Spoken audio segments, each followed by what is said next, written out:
Thank you for joining us this evening. Regular scheduled council meeting of the Park City City Council on November 10th, 2020 at 7 p.m. Marlo, would you call the roll? John Lanier. Here. George Glover. Here. Ben Salcetta. Here. Melvin Kerr. Here. Tom Jones. Here. George Capps. Here. Brandy Bailey. Here. Jim Schrader. Here. Mr. Mayor, you have a quorum. Thank you.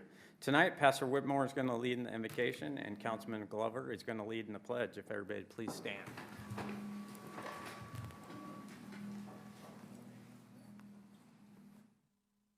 All right, thank you, Mayor.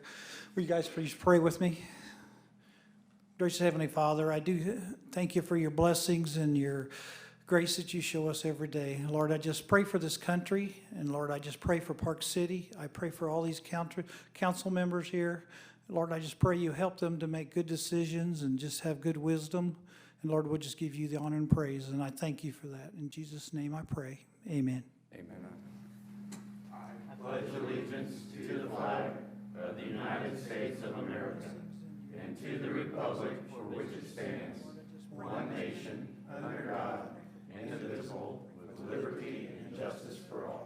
Thank you. You may be seated. The first item on the agenda is approval of the agenda. George? Make a motion to approve the agenda as presented. Alvin? I'll second that. Motion and a second. Not seeing any further discussion. All those in favor signify by saying aye. Aye. Opposed? And that motion passes 8-0. We don't have anything for awards or presentations this evening, and we have 3 people signed up for public forum. So, Sharon?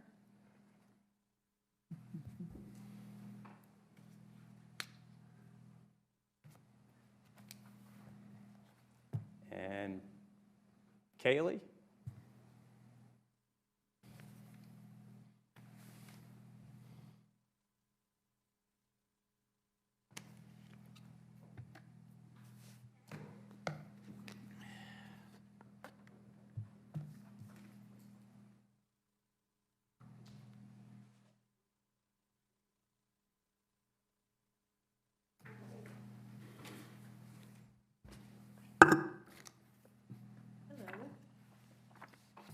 Do I need to remove my mask?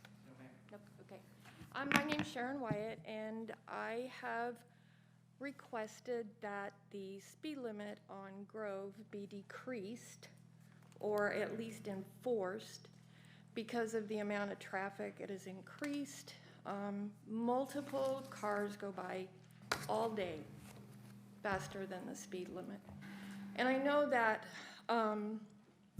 in the spring, I think it was, there was a speed monitor, and you could see the cars slam on their brakes when they approached the speed monitor. And it's just imperative that people, you know, like, they accelerate, they slow down when they get to the stop sign. Sometimes they stop, sometimes they don't. And there's a lot of children on our block and in the area, especially with that beautiful park there, and it's just not safe. So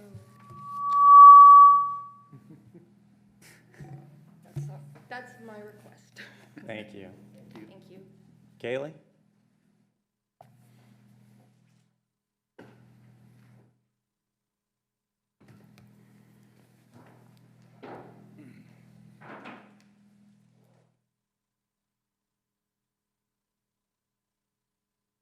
Good evening. My name is Kaylee Jones. I am originally from Kansas City, but we purchased a home on North Grove 4 years ago. We have 2 small children, and so we thought the home was ideal because there's 3 parks right across the street from us. We envisioned our kids playing at the park and just being kids. In the 4 years that we've been here, we have seen a large number of drivers speed down North Grove. As you know, the speed limit is 30. However, they go way faster. I reached out to the mayor in May, and the speed trailer was put up for a couple of months. Mayor, you did share those the data with me, which thank you for sharing that. But as Sharon just mentioned, those that live on Grove noticed that the drivers were still going very fast and hitting their brakes when they would see the speed trailer. So long-term, it was ineffective. So like Sharon and many others on our block, we would like to request a more permanent solution, either reducing the speed limit drastically or creating speed bumps. Some research that I found that if a pedestrian is hit when a vehicle is traveling 30 miles an hour, there's a 1 in 3 chance that that pedestrian that is hit will die. If it's at 35, that chance jumps up to 1 in 5. And I and several others on North Grove feel that our children and the pedestrians that use those parks and those beautiful walkways that we have, it's just not safe. So again, just echoing, we just request that drastically decrease the speed limit or create speed bumps. So I thank you all for your time and serving our beautiful city and for your consideration. Thank you. Right. Their speed monitor, was that the trailer or did they use the hoses? No, we have that new trailer that collects data. Okay, Yeah. It was the new one that we purchased earlier this year. okay, thank you. Linda?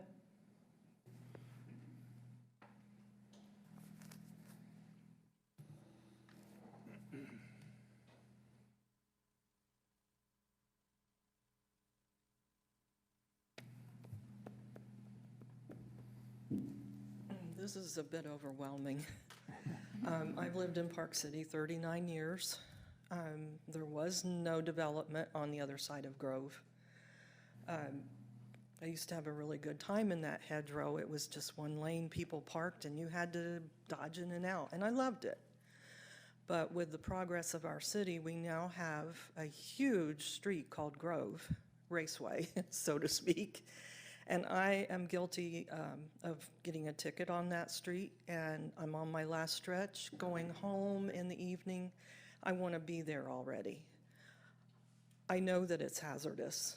The traffic is terrible. I've had a young man pass me on Grove, because I was going the speed limit. One evening, I walked my dog from one end of the park to the other, and I counted 48 cars in a 25-minute time. There's an issue there. If for any reason, it's because of the amount of traffic that has developed over in that way.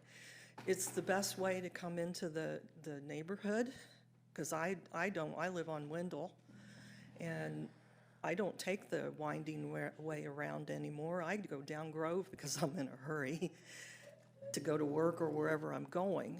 And I mean, truthfully, I'm not trying to be funny about it.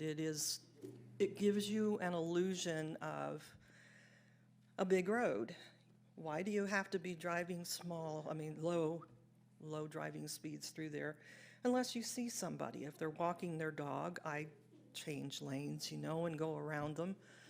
But I really think it's time some serious consideration be given to changing that in there. I enjoyed the thing that told us how fast we were going, because I really felt guilty if I drove past it faster. No different than going into a school, the school zones.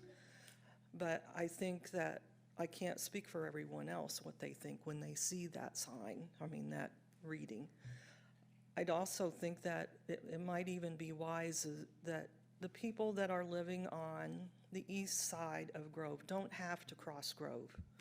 They're driving up and down Grove to get to their neighborhoods. But when I come down the street with my dog, I have to cross Grove. And it would be great if there was a crosswalk. Not have to be a light, but a crosswalk. Maybe a speed bump before you get there so that people have to slow down. Have some courtesy to stop long enough on a speed bump to see, oh, there's someone passing here. Cars park along Grove, and you can't always see cars coming from either way. I think it's an issue, and I saw that some of my neighbors were talking about it on the neighbor website and felt that I wanted to voice my opinion tonight. So thank you for having us. Thank you. Have a good evening. Thank you. That was it for public forum this evening. We'll move on to staff reports, and we'll hear from our city administrator, Sean Fox. Sean? Good evening, Mayor and Council. Just 2 items to update you on tonight. As of just this afternoon, Sedgwick County issued a new, more restrictive local health ordinance to reduce the spread of COVID within the community. The order goes into effect at 12:01 a.m. tonight, Wednesday the 3rd, and it'll be in effect until December 31st at midnight. Highlights of the order include capping mass gatherings to 100 people or 50% of the fire code capacity, whichever is less. But individuals also must be able to maintain 6-foot social distancing. Mass gatherings apply to both restaurants, bars, nightclubs, fitness, and health centers due to not wearing masks during those activities. Other highlights include bars, nightclubs, restaurants selling alcohol can stay open till 11 o'clock, and then after that, the doors must close and curbside or carry-out services can continue past midnight. Retail stores are not considered mass gathering. However, they are limited to 50% of their fire code capacity. For Hartman Arena and other large venues of 2,000 or more, where 50% of the fire code capacity is still a rather large number, they must garner approval from Dr. Menz in order to hold any events. Religious institution, child care facilities, schools, and the courts are exempt from this order. And the second item is about 3-4 weeks ago, council's well aware that somebody damaged our median gateway sign at 61st right in front of Quick Trip. Nobody claimed responsibility, no police report was filed. Our public works staff did a great job working on the stonework itself. They were able to remove the black scuff marks off of that, but the actual metal portion of the sign, it was damaged pretty good. It impacts the way that it's mounted to it there as well.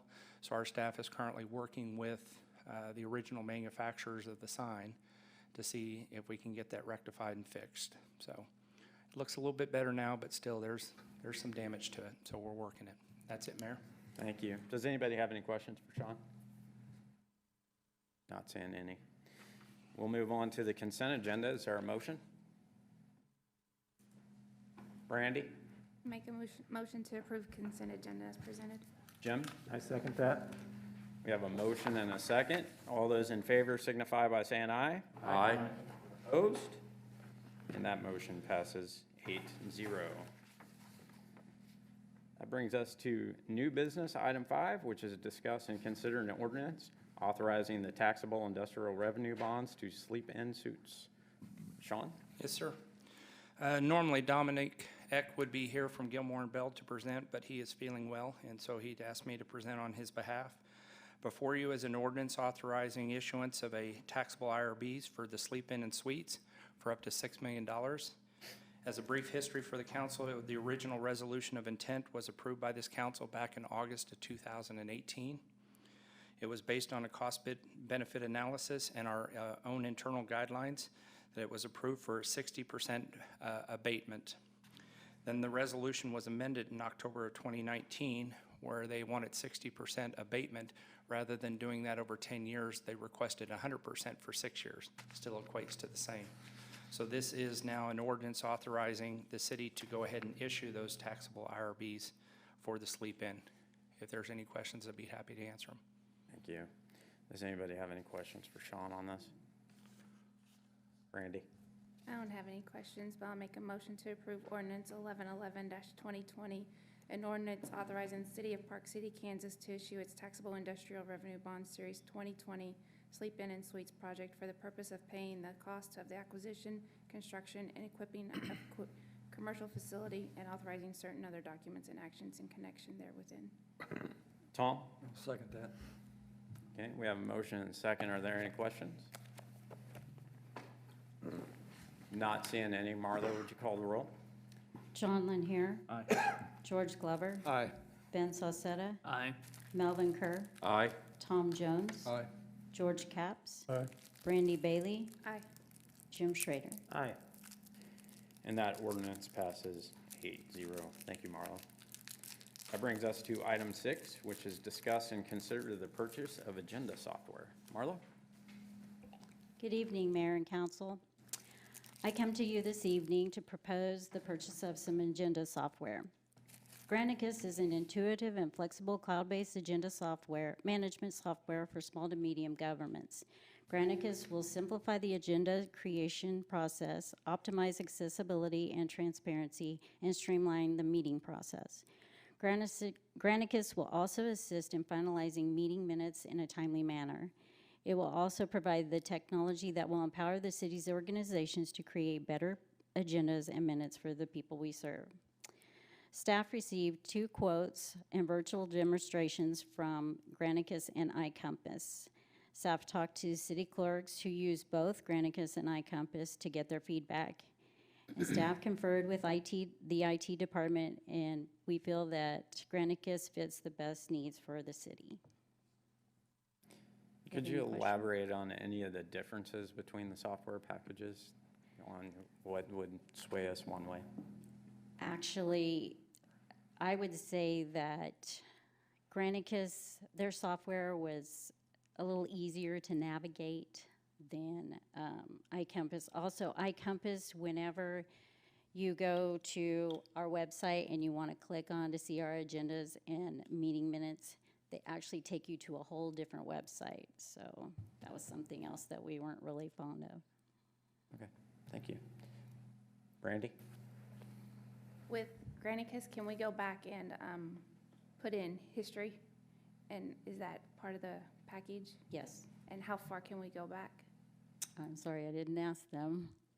I'll have to have some. And then another question is, it talks about on the billing, the cost, the billing is upfront. So are we paying for this before we actually get the product and get it up and going? You'll pay for the first year, not the whole. But we're gonna pay for that upfront before it's actually Yes. in, okay. Okay, thank you. Anybody else? Is there a recommendation from the council? Jim? I really don't have any questions on this, so I would move to approve the quote from Granicus and authorize the mayor to finalize and execute a contract not to exceed $10,609.17 for the agenda management software. And John? Second. Okay, we have a motion and a second. Any further discussion? Not seeing any. All those in favor signify by saying aye. Aye. Opposed? And that motion passes 8-0. I now call agenda item number 7, which is case number Z 2020-03. This is a request to rezone property at the northwest corner of I-135 and the Highway and 85th Street North from the C2 Service Business District in the I-1 Light Industrial in conjunction with a protective overlay for a truck stop travel center. Before we proceed, I will ask any of the council members if any of them intend to disqualify themselves from discussing or voting on this case because they have conflicts of interest and a particular bias in this matter.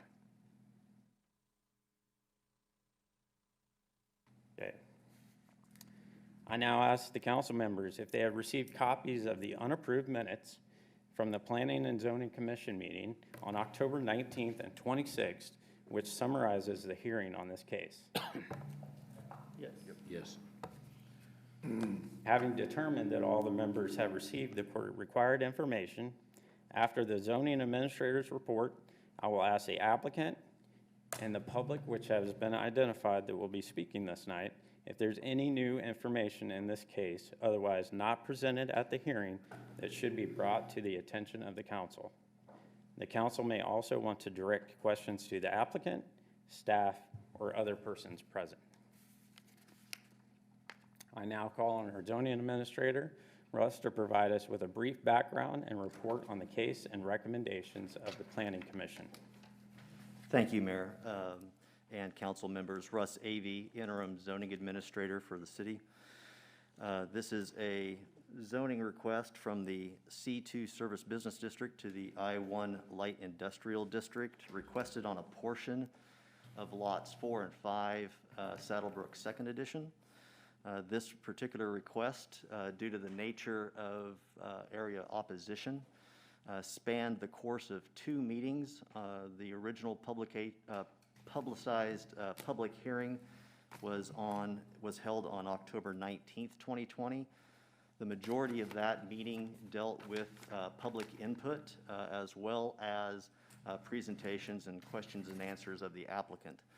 At the close of that public comment section, the Planning Commission chose to adjourn and hold a special meeting to conclude their discussion and consideration of the matter the following Monday, October 26th, after which several hours of discussion and some additional questions and answers, the Planning Commission ultimately recommended 6-1 to approve the request, subject to the staff recommended protective overlay, with several modifications and clarifications. Specifically among them, staff's recommended original protective overlay called for staff review of several items, the landscape screening plan, as well as an overall site plan and architectural plan for the development. After discussion with the Planning Commission and, of course, having understood a lot of the neighborhood concerns, it was modified to require Planning Commission review and approval of those 3 items. There was an additional protective overlay element added that would also provide a secondary screen around the proposed overnight tractor-trailer truck parking area to further limit noise as well as, I assume, corral some of the idling truck exhaust, environmental concerns, things of that nature, but primarily to provide just a secondary form of separation for the truck parking itself. As you will have seen in your agenda packets, over the course of the last few months, the city has received a considerable amount of public input, written objection, as well as their testimony during the October 19th hearing. Those materials, specifically several memos from leadership within the HOA and their legal counsel, is in your packet as well. As the applicant's presentation to the Planning Commission outlining kind of what their vision is for the site. After, like I mentioned, quite a bit of discussion on the second hearing as well with staff. Again, the record shows that the Planning Commission utilized the findings that staff had prepared in support of their recommendation of approval. It was a little bit of a short turnaround with the 14-day protest period from the 26th, which ended today at 5 o'clock. But the opposition did submit 42 protest petitions, and there is a memo by separate attachment that you have received outlining the protest petitions that were filed, the number, which was 1 that specifically counted against or counted towards this 20% statutory threshold for additional voting requirements for the governing body to approve a request like this. The memo outlines in fairly sufficient detail, I believe, the methodology used in creating, in reviewing and calculating a protest petition.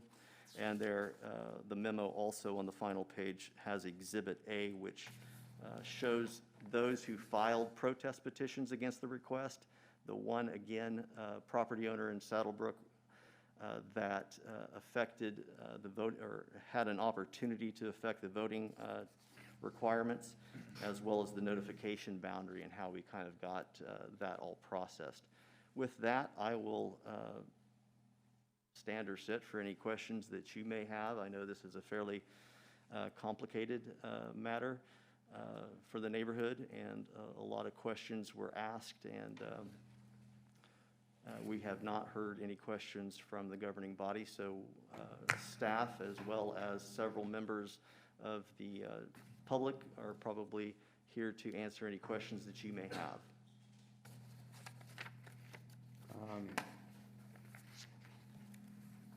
Russ, I'm going to ask you a few questions. Okay. Before we kind of drive on a little bit further. One of the questions that I had specifically to you was if we were to add something to the protective overlay that would not allow an occupancy permit to be issued until after verifying that the protective overlay elements have all been put in place. In that discussion, really, the permit itself cannot be pulled until those protective overlay elements have been put in place. Would that be correct?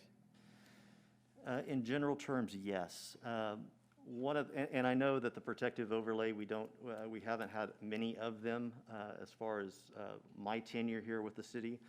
So this is a 17-point protective overlay, and it's fairly well confusing if you're not accustomed to them. But item number 14 on page 6 of the staff report gives an example. I touched on it earlier, but an overall site plan shall be required for review and approval by the Planning Commission prior to the issuance of any building permits. So they can't even get to the step of requesting an occupancy permit until they have built the facility and are looking to occupy that facility and operate that facility. So and at least my estimation or my opinion would be that item 14 ensures that the fine details of this protective overlay are incorporated in their development plan that they will bring to the Planning Commission, which would be a public forum to discuss the finer details and the final details of the proposed project prior to them being able to even start construction on the project itself. If we were to modify these conditions, it is quite possible. It does require a 2/3 supermajority of the council to override that recommendation. And we would be more than happy to sit here and work with the governing body on modifying any or some of these, any of these conditions that any of the council members may have issue with. Does that answer your question? Yes, sir. Yes. Thank you. Mm-hmm. Does anybody else have any questions for us? Russ, I'm going to drive on with a couple more. There was a Longhofer study that came out talking about property values. Can you address that? I don't have anything in front of me to speak off of, but I am someone who's very familiar with Dr. Longhofer at Wichita State. He runs their real estate and development program there, a tremendous young man. My initial reading of that, and I will preface my opinion by saying that when we get into one of the hallmark issues with opposition to a development plan such as a zone change, we always hear, I mean almost invariably hear, that it is going to negatively impact area property values. And as a practitioner for 25 years and doing zoning cases on not only as a city staff member, but also as a developer's agent, we simply do not hang hats on the notion, I would argue the unverifiable notion that a particular land development project negatively influences property value. In looking, in past zoning cases and in reviewing this, since it does come up time and time again, we as practitioners search for a study, any type of anecdotal evidence that would help support that notion. And if that was to be shown as a valid objection to a zoning case, we would certainly incorporate that and account for that in our processing of all these development applications. Mr. Longhofer, I think, stresses that point a little bit more in general terms, in that there is no conclusive evidence that a commercial or industrial or a non-residential development such as this project would has any verified evidence that there would be a negative impact on area property values. I think he goes on in his discussion that there are other mitigating factors. And I think those mitigating factors is central to staff's position in the staff report on this particular application. And that is the introduction of development restrictions that would help mitigate any potential impacts. So we heard from noise, we heard about lighting concerns, we've heard about separation, the buffering, you stay over here, you stay over there. And we felt like in our staff comments that we had a protective overlay that accounted for those items that we can account for. The public had issues with public safety and things that fall outside of the purview of zoning. And so I think I would completely agree with what I read from Dr. Longhofer as far as it is something that is often discussed but hardly ever shown to be the case as far as negative property value impact. All right. The other thing that I had heard multiple times is that there are no other truck stops that back up to residential areas. But I know just 30 minutes up the road in Heston, you do see a truck stop that's backed right up to residential area and a golf course across the street. Have we looked into how many other truck stops exist that are around residential areas? That's interesting that you brought up Heston, because I'm from Hardy County myself, and I'm very familiar with that particular project there on the east side of town at their interchange with Lincoln Boulevard or Lincoln Street.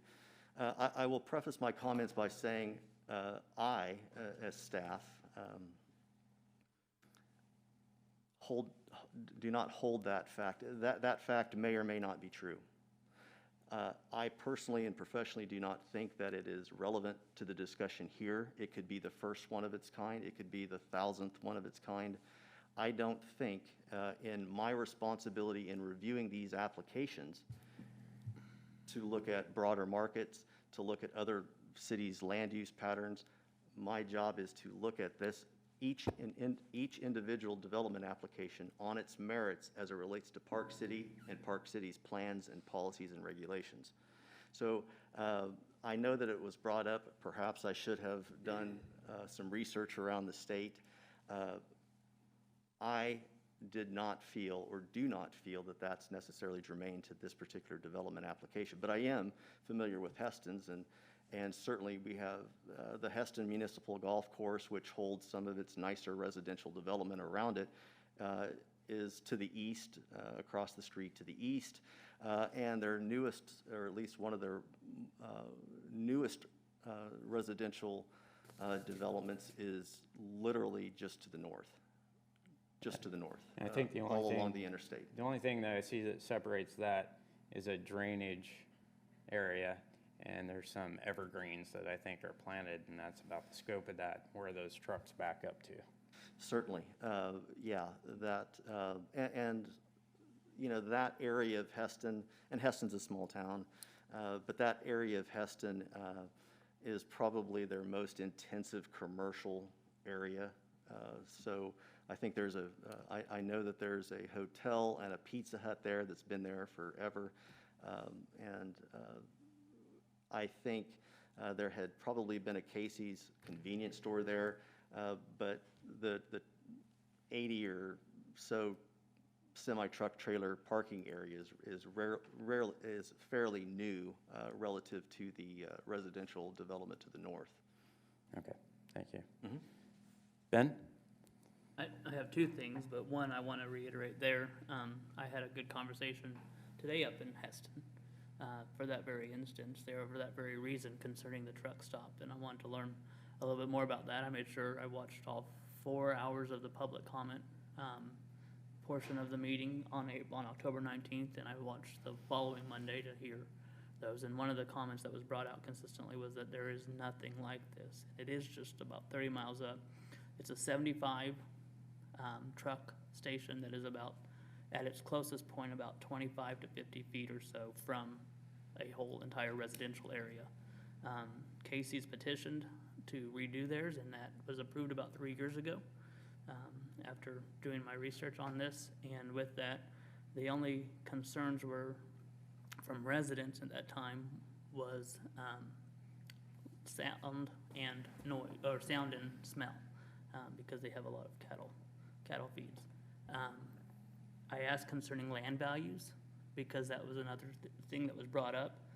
And from the city side there, they have not seen anything impactful one way or another concerning land values. Now, they don't have a good study necessarily on that, but from what they have seen in the 3 years that this truck stop has been there, they have not had an issue that has been brought up by residents concerning land value. The other thing I asked was concerning crime, because that's been another issue that has been brought up. That area sits right off the highway, and then literally right up to housing developments that have several houses. And the crime rates have not increased there in any way, shape, or form that has been impactful. So I found that very interesting. So I wanted to reiterate that part just in what I was doing as I've been going through this. One concern I do have on here when we go to the findings, and is on on fact number 14, concerning is the request in conformance with the comprehensive plan, and does it further enhance the implementation of the plan? And obviously there's thoughts on both sides of this, and within this there's even, I'm looking both at the law firm, Adam Jones's response to us concerning it and matching it with ours. One of the concerns I do have, though, comes in our planning, where it says, as may be expected, most of these types of industrial businesses can create environmental problems. The physical separation of such an industrial area from the main residential part of the city is of mutual benefit to both types of land. And it continues on there.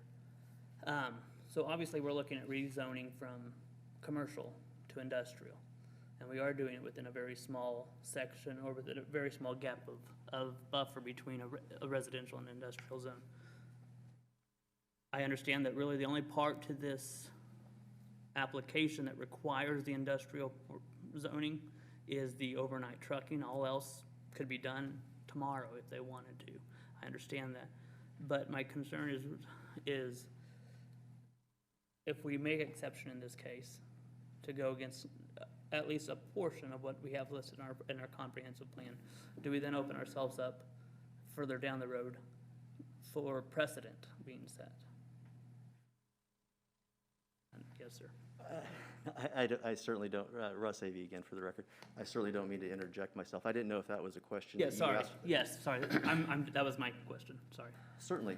14 was in coming out of the 2 planning commission meetings. The 14th factor is obviously always one of those, at least in my experience, one of those that people can use, again, in this circumstance, the comprehensive plan to argue their point, regardless of what their point may be. You will see that I pulled from the planning, or from the comprehensive development plan for the city, a rationale that I used. And several points of these 14 or these 17 factors they're all debatable, or most of them are debatable, certainly.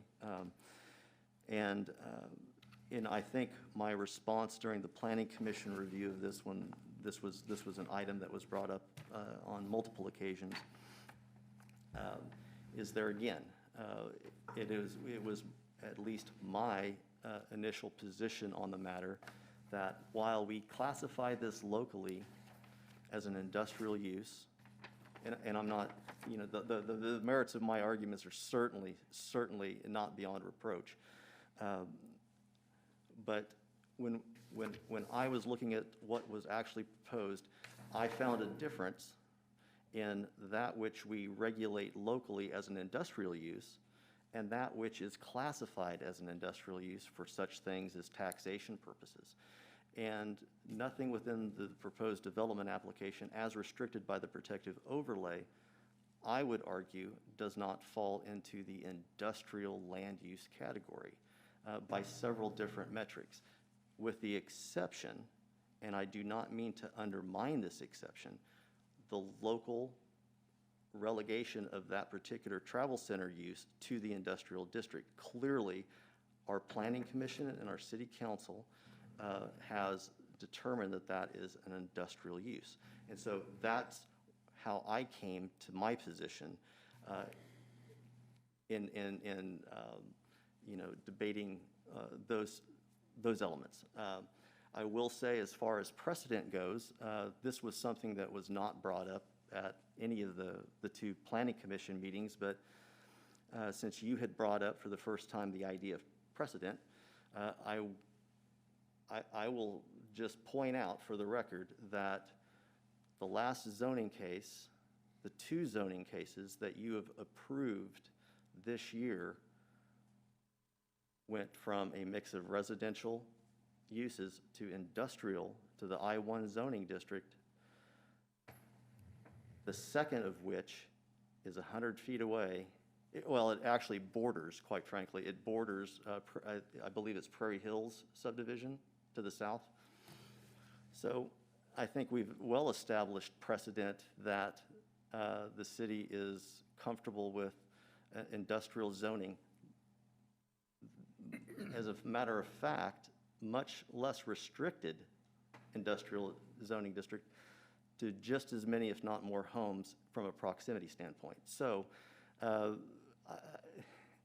I think that would be, I'm not an attorney, but I would say that we do have a history of looking at these, and we do have a history, as a matter of fact, an incredibly recent history of approving I-1 light industrial zoning next to R2 and R1 residential subdivisions.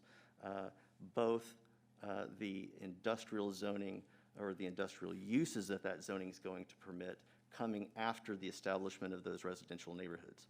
So, No, I appreciate that very much. Mayor and council, from a legal standpoint, the use of the term precedent, these zoning matters that are tract specific are just that. They're very fact specific and unique. And so in the context that many people think of legal precedent, your decision on one of these, even if they're similar, has no bearing whatsoever on one in the future, or nor should you look to the past. These are standalone decisions that are fact-specific. Thank you very much. Thank you, Doug. Brandy? I do have a question on item 12.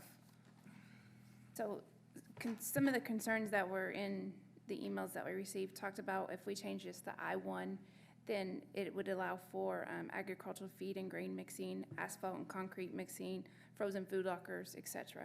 And so that was a concern that was raised. But in item 12 of this finding, we are making this where it's just specifically a truck stop. There's no other option for these other I-1 allowable items under our zoning regulation to go into that area, correct? that is correct. Okay. I just wanted to make sure I was clear on that. Certainly, and I think we tried to articulate that to some degree during the first, or during the second Planning Commission meeting on the matter. It is a wonderful tool, at least in my opinion, is the Protective Overlay District.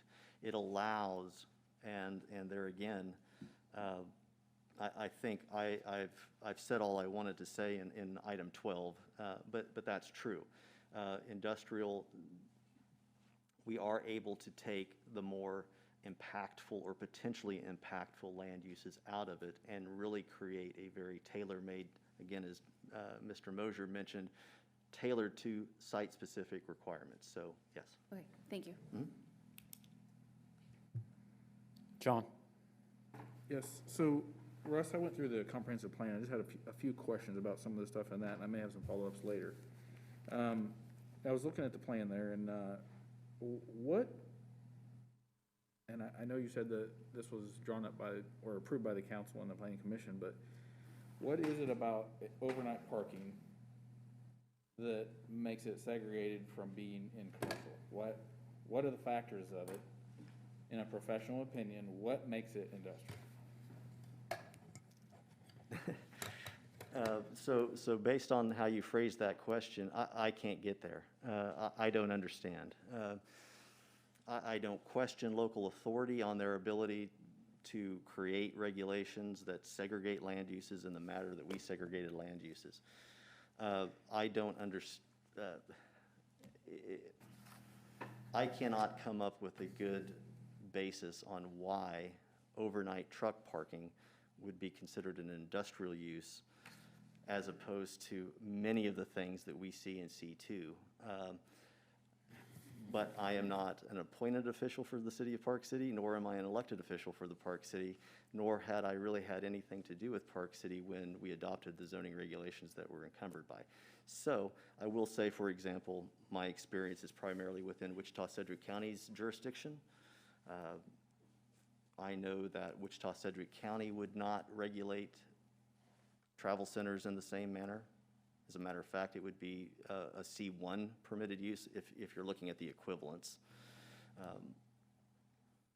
Wichita allows that in the LC zoning district. I know that Goddard does not prohibit travel centers. They allow that in their commercial zoning districts. Having said that, Keachai, a neighbor of ours, they have a kind of a hybrid, kind of a bizarre zoning set of zoning regulations. But since this travel center would be within 1,000 feet of a neighborhood, they would require to go through a separate process of getting what would be in essence like a planned unit development, which would look and function a lot like our protective overlay. So Keachai, for example, wouldn't permit that in their zoning district. They deal with all travel center type of land uses as a special use or a conditional use, very specific. It's not permitted outright in any zoning district. On the plan that's drawn up, we haven't seen anything on it, but for the overall plat and the project, where does the drainage going towards Broadway? Do we know, have we got that far? So prior to the conception of this travel center project, at least in my knowledge of the development of this particular piece of land, Mr. Robelli, the applicant, had filed a preliminary plan to revise the existing lots 4 and 5 of Saddlebrook Second Edition. So they had approved through Planning Commission a preliminary plat of what is going to be called Saddlebrook Commercial Park Edition, where they had pretty similar street. They had a different internal street layout. So then a few months pass. Mr. Robelli comes to the city with this travel center idea, and they revised the preliminary plat, not only to extend a road north to the north line of the quarter section, as opposed to an earlier version cul-de-sac, but then they reconfigured the lots to match the application area. So the drainage plan fundamentally stayed the same, with a portion of this particular travel center, a small portion of it draining to the KDOT right-of-way. Some of it is taken to the north, then to the west, to basically the southeast corner of Saddlebrook residential neighborhood. And then they have a 90-foot, an expansive, it started out as 70 feet, now it's a 90-foot reserve that's going to carry utilities, drainage, and provide screening and the berm that we spoke so much about. So some of their drainage will go east, most of it will go to the west to a separate pond. Saddlebrook was always designed with a pond that exists today to take care of everything. With modern regulations, that's probably going to be inadequate, so the developer has proposed a pond further to the west, next to the existing pond in Reserve A, Saddlebrook Second Edition.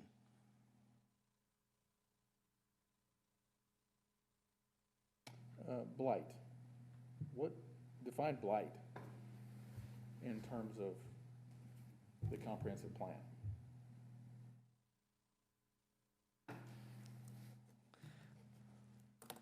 I think as it relates to land use, things that have a blighting effect would be poor property maintenance standards.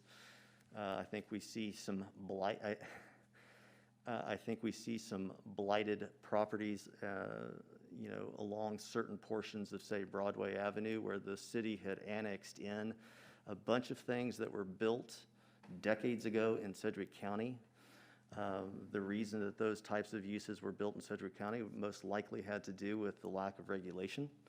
And so when you bring upon a land use that would be gravely incompatible, let's say we did have an asphalt concrete plant that would stand some 80 to 100 feet tall, that would have aggregate stored and milled around, you would have certainly a considerable amount of dust pollution, things of that nature. That could potentially have a blighting effect where somebody no longer wants to invest in the upkeep of their property. Then it kind of grows outward from that. If my neighbor doesn't have to take care of their stuff, then I don't want to have to take care of my stuff. So that would be my general understanding as it relates to a land use question. Thank you, that's all I have right now. Okay, Jim?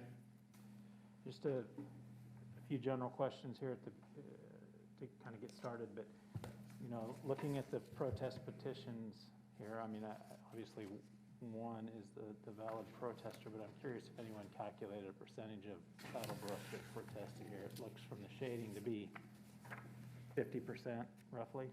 It's almost exactly a third, 33.7%. Okay. And that is excluding out of Saddlebrook the undeveloped lots that are owned by a developer. So of the developed portion of Saddlebrook, Okay. roughly 34% of the property owners living there protested. Okay, I understand. I was curious, let's address traffic around there. I'm thinking of the northbound 135 ramp that's the tight cloverleaf.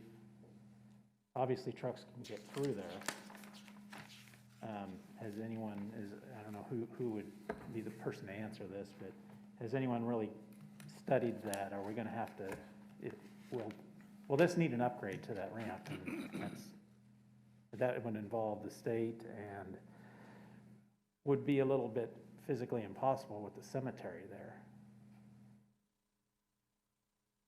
Has that been addressed at all, that on-ramp? So there had been, for development projects to the south of this property, as a year or several years ago, there had been a traffic study of this general area, primarily for the determination of road configuration as well as signalization at Hartman Drive, knowing that we had this 30 to 40 acres of C2 Service Business District commercial zoning that was left, that is still undeveloped. But then we saw development coming north on the south side of 85th Street. And so with Hartman Arena, increased development, then the camper land comes online. There comes a tipping point at some, where additional traffic improvements are needed. And so what a traffic study does is it allows local decision makers the ability to determine whether or not there should be financial guarantees from land developers in that area benefiting from those transportation facilities as to whether or not they should share the burden of the cost of such things as signalization, widening of roadways, left turn lanes, XL, decel lanes, and things of that nature. It was a KDOT sponsored, or KDOT was a partner in that traffic study due to the fact that they have rights leading up to Hartman Drive, if not actually at Hartman Drive. And I will apologize, I've only been here just over a year, and I know that Mr. Fox has probably a little bit better intimate knowledge of the details of that traffic study. But nothing's going to happen to that cloverleaf unless KDOT decides that it's going to happen. And I'm a little bit curious as to what power that cemetery, those two cemetery tracts have over the state and what can be condemned and what can't, because it's curious that they would have made that investment without perhaps the relocation of that cemetery. But that was well before my time, and I can't address that. But okay.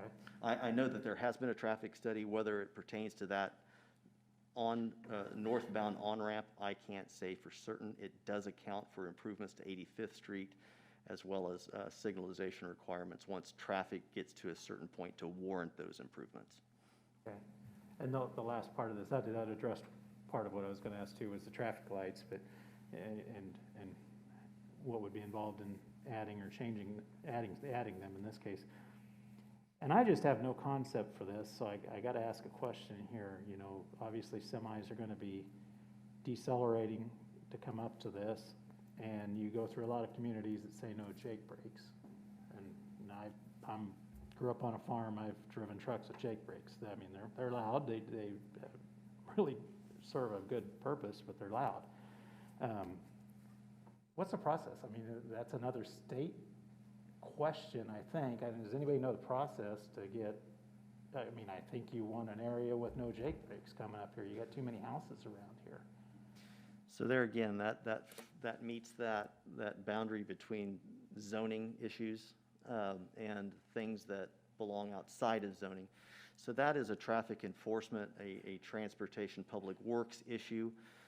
There are certain roadway signs that I believe it's the MUTCD, the Manual on Uniform Traffic Control Devices, that dictates where a stop sign can be, how high that stop sign has to be, how many feet away from an intersection.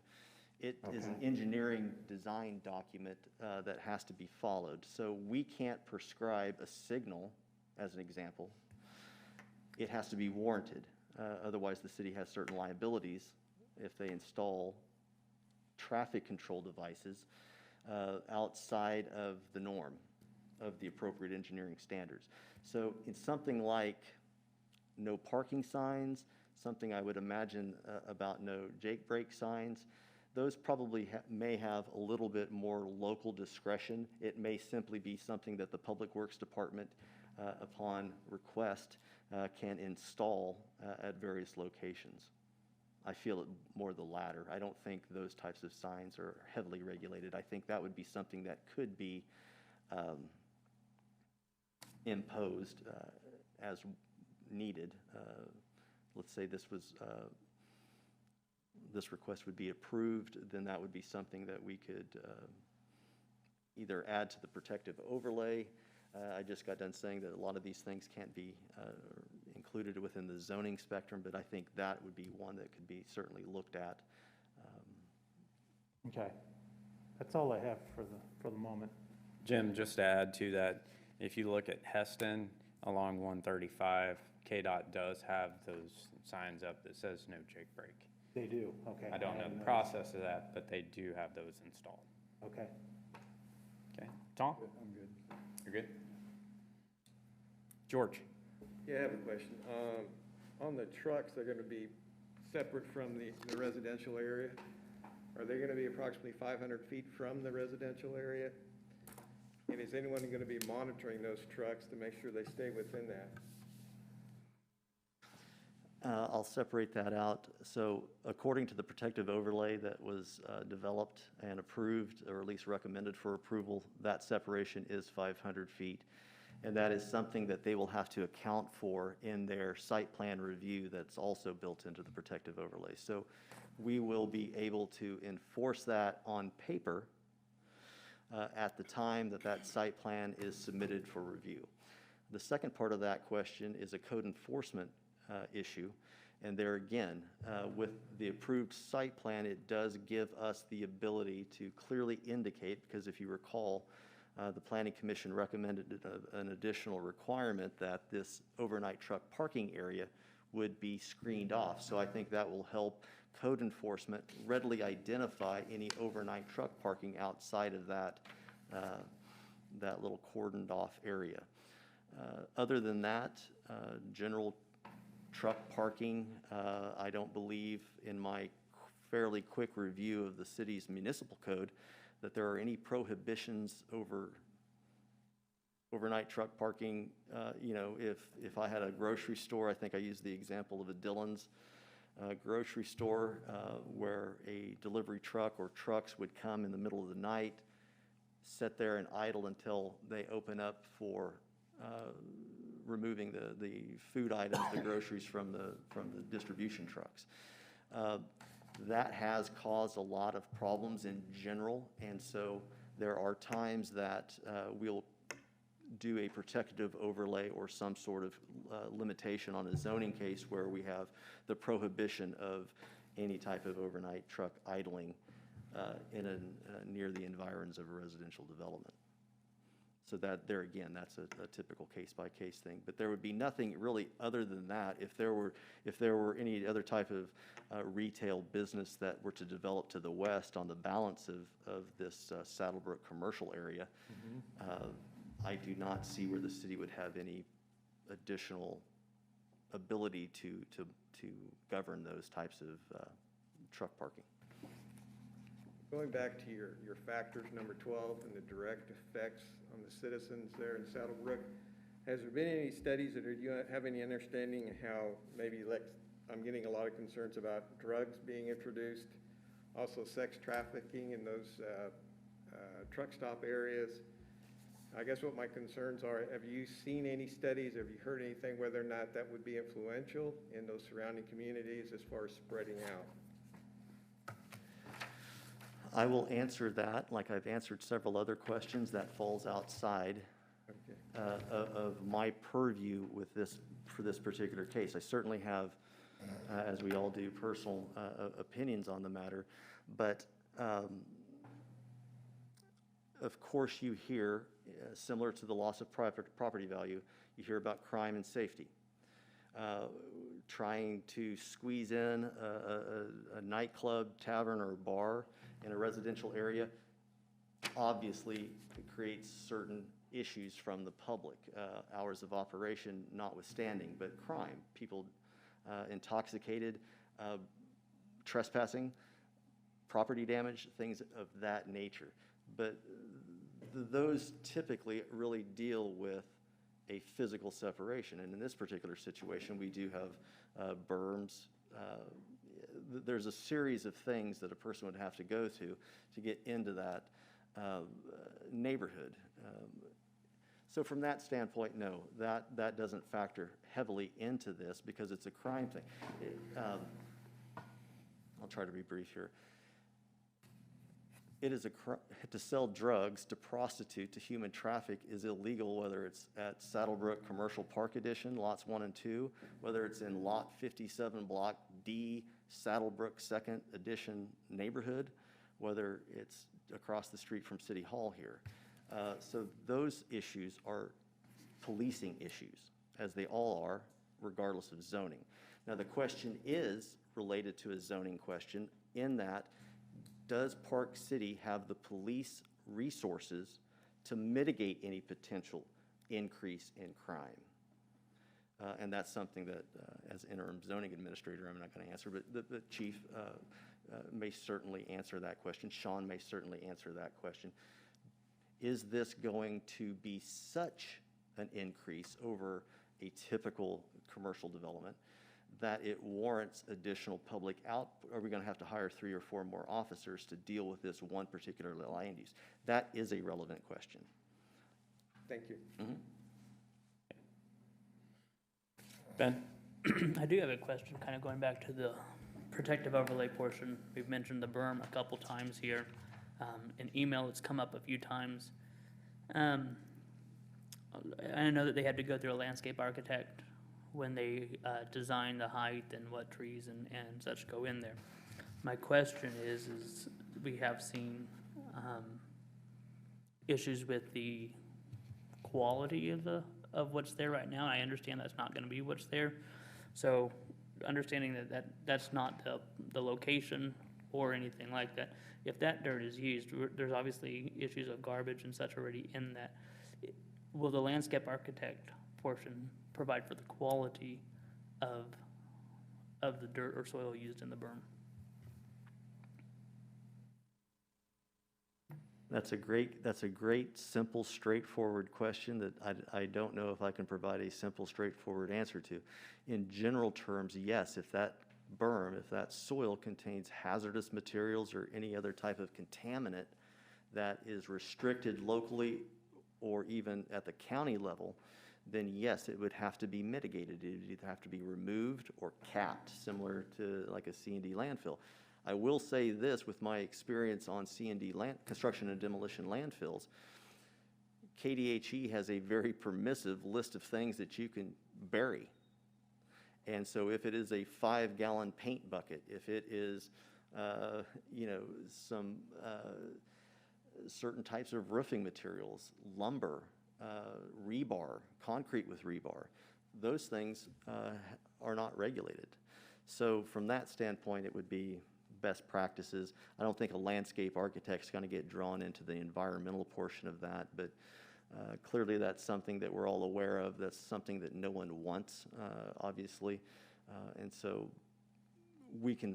I would need to further explore what type of mitigation practices that would be. But we do have regulations on the books if it's material that shouldn't be there. Thank you. Russ, just real quick, you touched on C1 just a minute ago. Could you just cover the difference between C1 and C2? So oftentimes zoning districts are stratified in which the more restrictive, less intensive zoning district, in this case C1, would allow a host of commercial and office type of uses. The C2 district is very standard in most zoning, in many zoning regulations. It basically says all commercial uses is permitted in C1 together with some additional commercial or non-residential type of uses. I think, you know, I just kind of wrote down several examples of some C2 uses that would not otherwise necessarily be permitted outright in the C1 district. And we're looking at things like building and material stores, like a Menards, that has a large presence. It's a large retailer from a footprint standpoint and generates a lot of traffic to the site, as well as has a lot of heavy truck traffic, not only deliveries and hauling. It's just it's a transportation hub in and of itself, even though it's a retail type use. Likewise, you know, we have like many storage facilities, that's allowed in C2 and not in C1 without special approvals.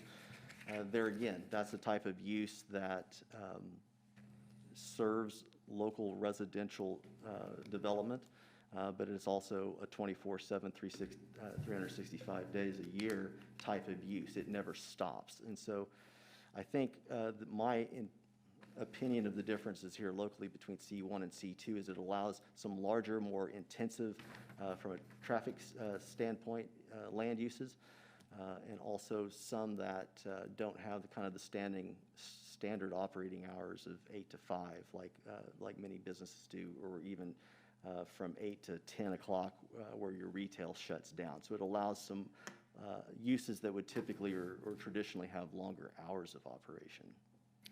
And so some of those that I have written down, taverns, clubs, pawn shops,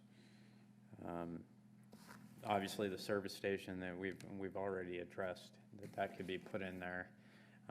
It just doesn't allow the overnight parking. That's true. I'm sorry, I must have misunderstood the question. If the question is, and this is something that I've stated on several occasions as well, if this is something that we're looking to differentiate between what is permitted today and how it's permitted, more importantly, versus what is being proposed under this application, I don't see a great bit of difference, quite frankly. As a matter of fact, one can argue a lot of the things that are added to soften the impact between the existing residential and the existing commercial zoning completely comes from this application. Today, there are very, well, the limitations on all of these development standards are reduced down to just those basic ones that are permitted or required by our zoning regulations, which, if you look at the screening and landscaping requirements of our zoning code, I feel like it is lacking, to be perfectly honest, and something that we will be talking with the Planning Commission about upgrading. What is permitted today, at least in my opinion, is impactful to that residential development in the area as this with the protective overlay is. Okay. So we have those that look at it from a commercial to industrial, all or nothing idea. Whereas I am looking at it as we're adding one use out of I-1 and building this protective overlay to try to mitigate any potential impacts. Okay, thank you, Russ. Yeah. Any other questions? Okay. Not seeing any, we covered the petition, but having determined that a valid petition has been submitted to the clerk but does not meet the supermajority voting requirement threshold, I would remind the council that a simple majority of 5 favorable votes are necessary to approve the case as recommended. Further, there are 6 votes necessary to overturn the Planning Commission's recommendation and deny the request or to modify the recommendations of the conditions of approval. Does the applicant wish to present any new information? Lou, I notice you're here this evening. Good evening, Mayor and Council. At this time, I believe that with the protective overlay and everything we've put in place through the Planning Commission to protect the integrity of the neighborhood, I'm trying to make this as a first-class truck stop.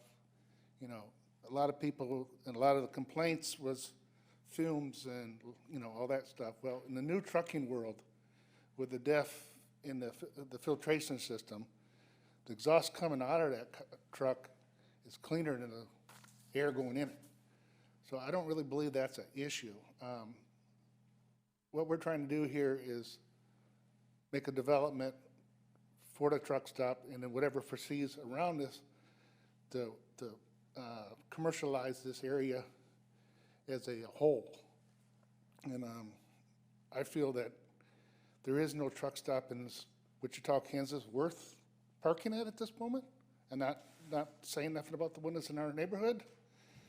I have 100 drivers out there, and I ask questions about what the concerns are on the road about truck stops or travel centers, they're called now. And it's always about cleanliness, being protected, clean showers, a place for them to relax instead of sitting in a truck. You know, the regulations of trucks is that you have to sit for 10 hours a day. So if you're sitting in a semi, you drive that thing all day long, and then you get done at the end of the day, then you go out maybe and get yourself a bite in the truck's travel center, take a shower, and then you go back into this truck and go to sleep and stay there. So you're never out of your truck. It's like you're in a cocoon. So what we're trying to have as a concept is a big lounge area for these drivers, a chapel. They want to go to church on Sunday morning. It'll be not a preacher, but he'll have a, telecast from like a local church here in town. We're trying to make it where it's more comfortable. That's what we're trying to do. Okay. Are there any questions to the applicant from the council? George? George brought up the subject of sex traffic and drug traffic. Are you planning on having any physical security there? I don't mean cameras, I mean people. Do you plan on having security to patrol your lot? Well, we weren't, no. We were gonna have cameras on all the lights, a really sophisticated camera system that you could really see what's going on. And we'd have one person in the travel center that his job would be to monitor that. So if, not a police officer, it'd be one of our own employees that would be looking at these cameras for any, Well, that was my point. He was talking about having to have more police officers. I really don't think it's Park City's place to provide security for not on a private property. No, not on private property. That's your responsibility. Yeah, we're gonna have cameras on all the lights, and then, we'll have someone looking at that. Well, I know I've seen some places like Walmart where they have security patrols that drive through there. And, personally, I think that's a good deterrent.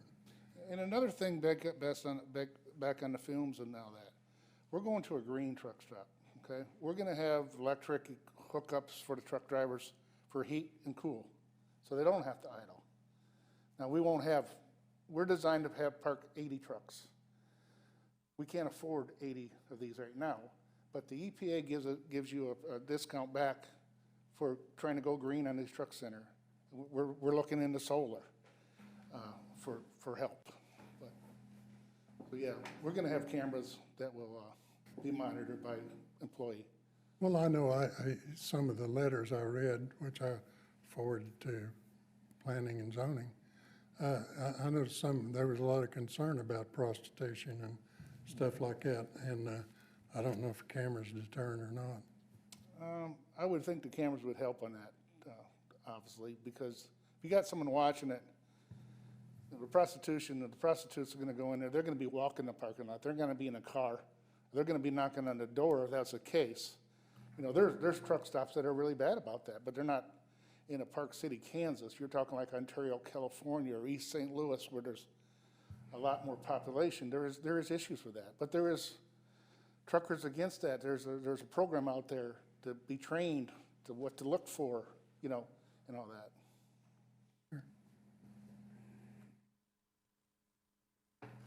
Very good, George. Okay. Anybody else have any questions for Lou? John? How far are you on the planning of the project? Is there drawings or renderings or anything? We're sketching drawings right now, John. We're looking at probably a 20 to 25,000 square foot building. We'll have a sit-down restaurant in there. You'll have other small, you know, like carry-out restaurants. Like I said, there's going to be adequate showers for the drivers, female and male, lounge area, everything. There'll be like similar to what Camperland has around the outside of it, like a facade. It'll be out of metal, and then the front will be stucco and maybe some bricks on the corners. We went to a truck stop in Oklahoma 2 weeks ago, Mike? And it was really nice, and we liked the design of it. But right now, we're just sketching. You know, we got a lot of work to do here. I mean, we have to put all the roads in, we got to put all the storm sewers in, all the water, all that prior to even building this. So we're talking, if everything is good, we're probably talking the end of next year, this time next year. We should have a truck stop, hopefully. What's the overall estimated cost of the entire project? Between 10 and 13 million. The whole parking lot's gonna be paved with concrete. There won't be no gravel, no asphalt. It'll be concrete. And the reason why, because the concrete will stay there a lot longer. People that know trucks, if you got 80,000 pounds in the truck and it's asphalt and it's 95 degrees outside and you're turning like this to back your truck in there, it just eats it up. So that's why the cost is so expensive to do this. Like I say, we want to do this right the first time so we don't have to go back and reinvent the wheel. So speaking of the cost, I'm just curious, like the restrictive overlays that you've seen here, which one I wanted to ask you about? It wasn't in the restrictive overlay, but I noticed in the public hearing they had for the planning commission, they mentioned, Mr. Richardson mentioned that it'll be fenced all the way around the parking area, but it's not in the restrictive overlay. So I'm curious what, you know, with the addition of all the restrictive overlays in it, including the fence, what's the projected cost of that overlay? How much is that adding to your project? Oh, I would think probably $1 million to build the berm and plant all the trees on it, and then build the fence around the truck stop. Okay. Another issue about the fuel as far as spillage and all that, we've done a lot of research. We've had Phillips in there, we've had, who's the other one, Mike? Cenex. Those tanks, double check, the tanks that go in those grounds, they're all based on pressure switches. So if the pressure goes down, it shuts off. The ability to have a leak in the new version of tanks is probably less than 2%. Okay. And I know you've probably watched the hearing from the last time too, but, and we talked about it a little earlier, but do you know of an example of a truck stop that was built adjacent to an existing neighborhood? One in Heston's right next to the neighborhood. Like an existing neighborhood, that then the truck stop went in after the neighborhood? No. Flying Eagle. Where's that? Within 100 foot of a very large neighborhood. That's over on 235. When either were established with the neighborhood. This size, 100 trucks parking overnight, Yeah, trucks parked overnight. 100 trucks? I don't think there's space for that. But the distances from fuel pumps, property line, and overnight parking. Sorry, the distance from the key things like the pumps, the overnight parking, and then just the property to property of the nearest home are about half the distance we've committed to in aggregate. All are closer than what we're planning. Okay. There's also a few other examples in Kansas that I'm aware of. I've visited all the nearby places, and I'm confident in the distances there. Okay, while you're up there, in the prior hearing too, there's been a lot of talking, and I'm sure you've heard some of it, but you had made a comment that if this business was similar to what other people thought it was, that you would be there with them. And I just want to give you a chance to explain to me what you meant by that, because it didn't sound very good. I agree. My intention was the local nearby examples of truck stops are in very poor condition, next to zero lighting, virtually zero lighting in the parking lot. I've visited them at night. Multiple access points to the parking area.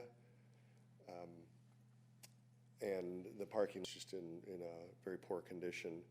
What I was trying to say is, if that was my only perspective of what the truck stop would look like, and not knowing what the plan was for the business we're planning to open, I would be opposed to it as well. I would not want the nearby truck stop near my neighborhood. And I'm not surprised that there's been criminal reports as well there. There's what? There's been, I think some of the opposition brought up that there's been reports filed for potential crime. Criminal activity, Yeah, prostitution, theft. I'm not sure if it's just, confirmed, but certainly complaints called in. Our business will not invite that. Cars will not be allowed near the trucks or in the truck parking area. There's a fence all along 135 and around the truck stop where the parking is, so people walking in would have a very difficult time. We will have, in addition to the videos, which are the cameras, will be the videos similar to Quick Trip, will be very prominently displayed to all the drivers. So you recognize that, there's criminal element that comes with the overnight parking as such, theft, prostitution, these sort of things. I don't know if that's mine or yours, I'm sorry. Generally, my research says that we're trying to protect the drivers more than anyone because there's crime committed on them. The business we visited 2 weeks ago that Lou mentioned has been open 5 years. Is one of the type of businesses we're modeling ours after, and they've had zero crime. We met with the owner. What'd you say? They were kind enough to invite us. The owner of the business has not had any crime in 5 years. Again, it's not similar at all to what someone who lives nearby or in Park City has experienced in this area. So I guess, we know Lou, he's done projects in town, done a great job on them. I guess the reason I'm asking these questions is because obviously, as they mentioned in the prior meeting, we don't really know who's gonna have this truck stop in 10 years, 20 years, 30 years, whatever it may be. But my question, I guess, I just wonder, what do you see inside of in the restrictive overlay that also prevents the behavior that you're talking, that you say you wouldn't want to live by if it was one of the bad ones? What in that protective overlay prevents or eliminates that behavior? For another business or however many years down the road you're saying? For your business. For our, because for our as- as you- business, the fencing is certainly something that's spelled out. The location of the parking, I don't know if the protective overlay specifically says that it's along 135 area, that it's fenced in. But in the protective overlay, I'm not sure there's specific items beyond that that are there for the primary reason of criminal activity. Sorry, didn't mean to interrupt you. Yep. Is the restricted parking for regular passenger vehicles, is that in the overlay? I'm assuming it's probably I'm not. not sure if it is. It probably That's just is. a It is company not. policy that's, if someone else takes the business, they could not. Okay. Yeah, I mean, there'll be, obviously it's our policy and we'll enforce it, and there'll be signage Same with the depicting that, cameras. so if someone doesn't accidentally just drive into that area.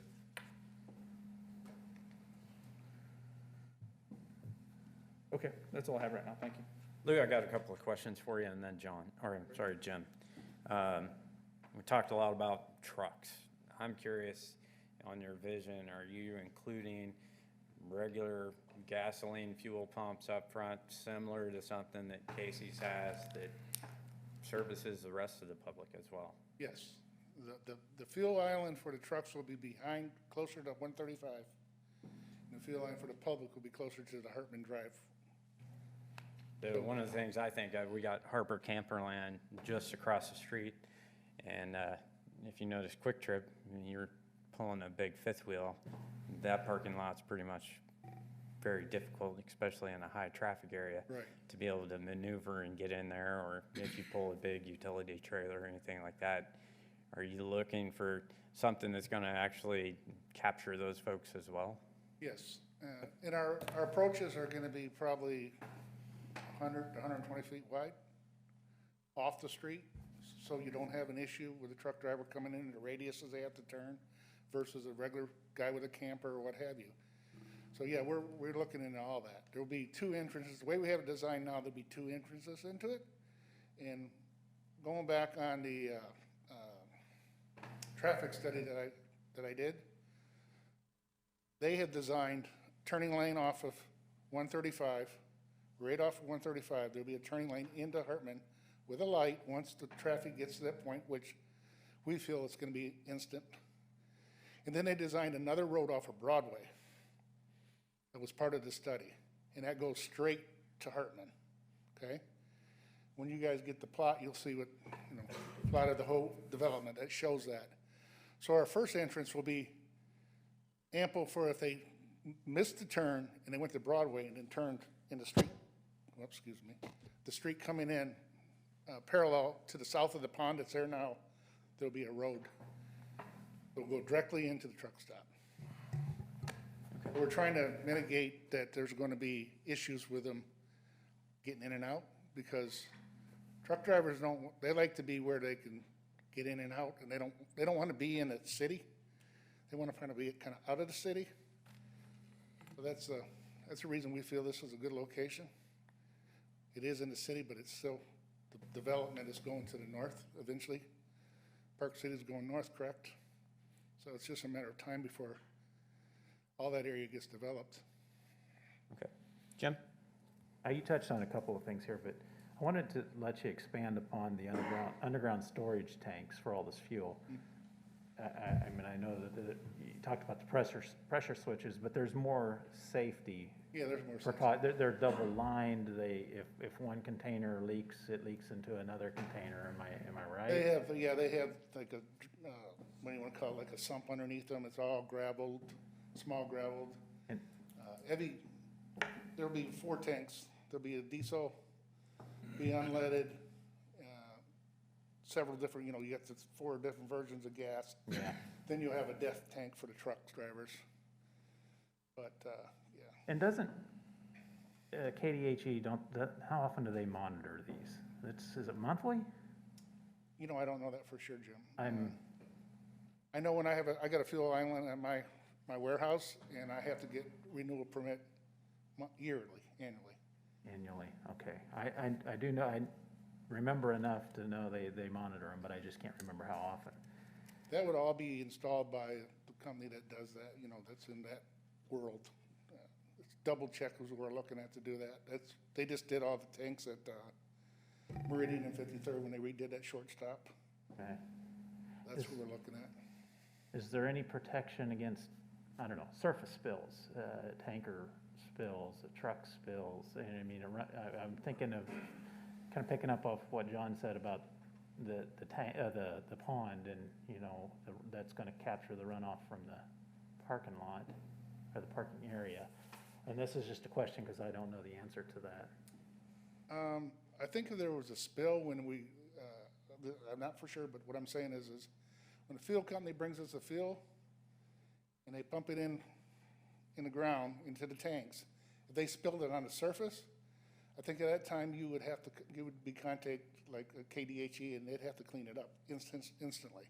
Okay. With a foam or whatever they use.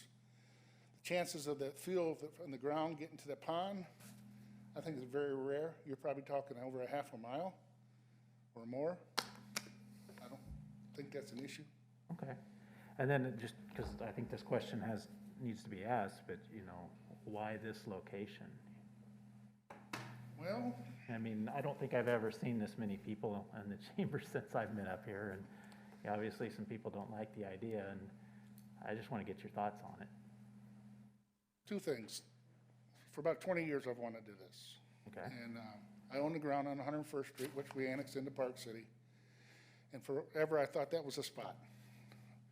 Well, there's no water, sewer, nothing up there. So that didn't make sense. This property, where I see the growth, where I see all the trucks coming out of our warehouse at 77th Street. You have the warehouse right across the street, which is Winfield Solutions. Then now you have Amazon on Broadway. So you're gonna have a lot of trucks. And that location's 2 miles from there, and it makes sense to be right there. It's right on the highway. We have 76 acres there. We're only using 18 acres of the property. I mean, we're not overwhelming the whole property with a truck stop. And it just makes sense to be there, in my opinion. Okay. I don't have anything else. Okay, Ben? I have a question back. I know we can't, in a lot of sense, tell a private business how to do a lot of their business choices. I want to go back to the protection part that George hit on. You talked about cameras and someone watching them or having someone hired. Are you looking at having someone that has some sort of qualifications there, or something that, I mean, you know, an 18-year-old kid watching cameras can't really do a whole lot or isn't going to do a lot, and is still going to be dependent upon reaching the Park City Police Department to get somebody out there. From a protection standpoint, even though cameras obviously help solve or can lead to help solving crimes after they've occurred, I don't know how preventative they always are either, especially if you have someone that's untrained or everything. So that's a concern I would have just based upon the conversation. Yes, we'd have someone trained to do that. You know, whatever the training is, we'd institute that training prior to hiring just anyone off the street to go look at a camera.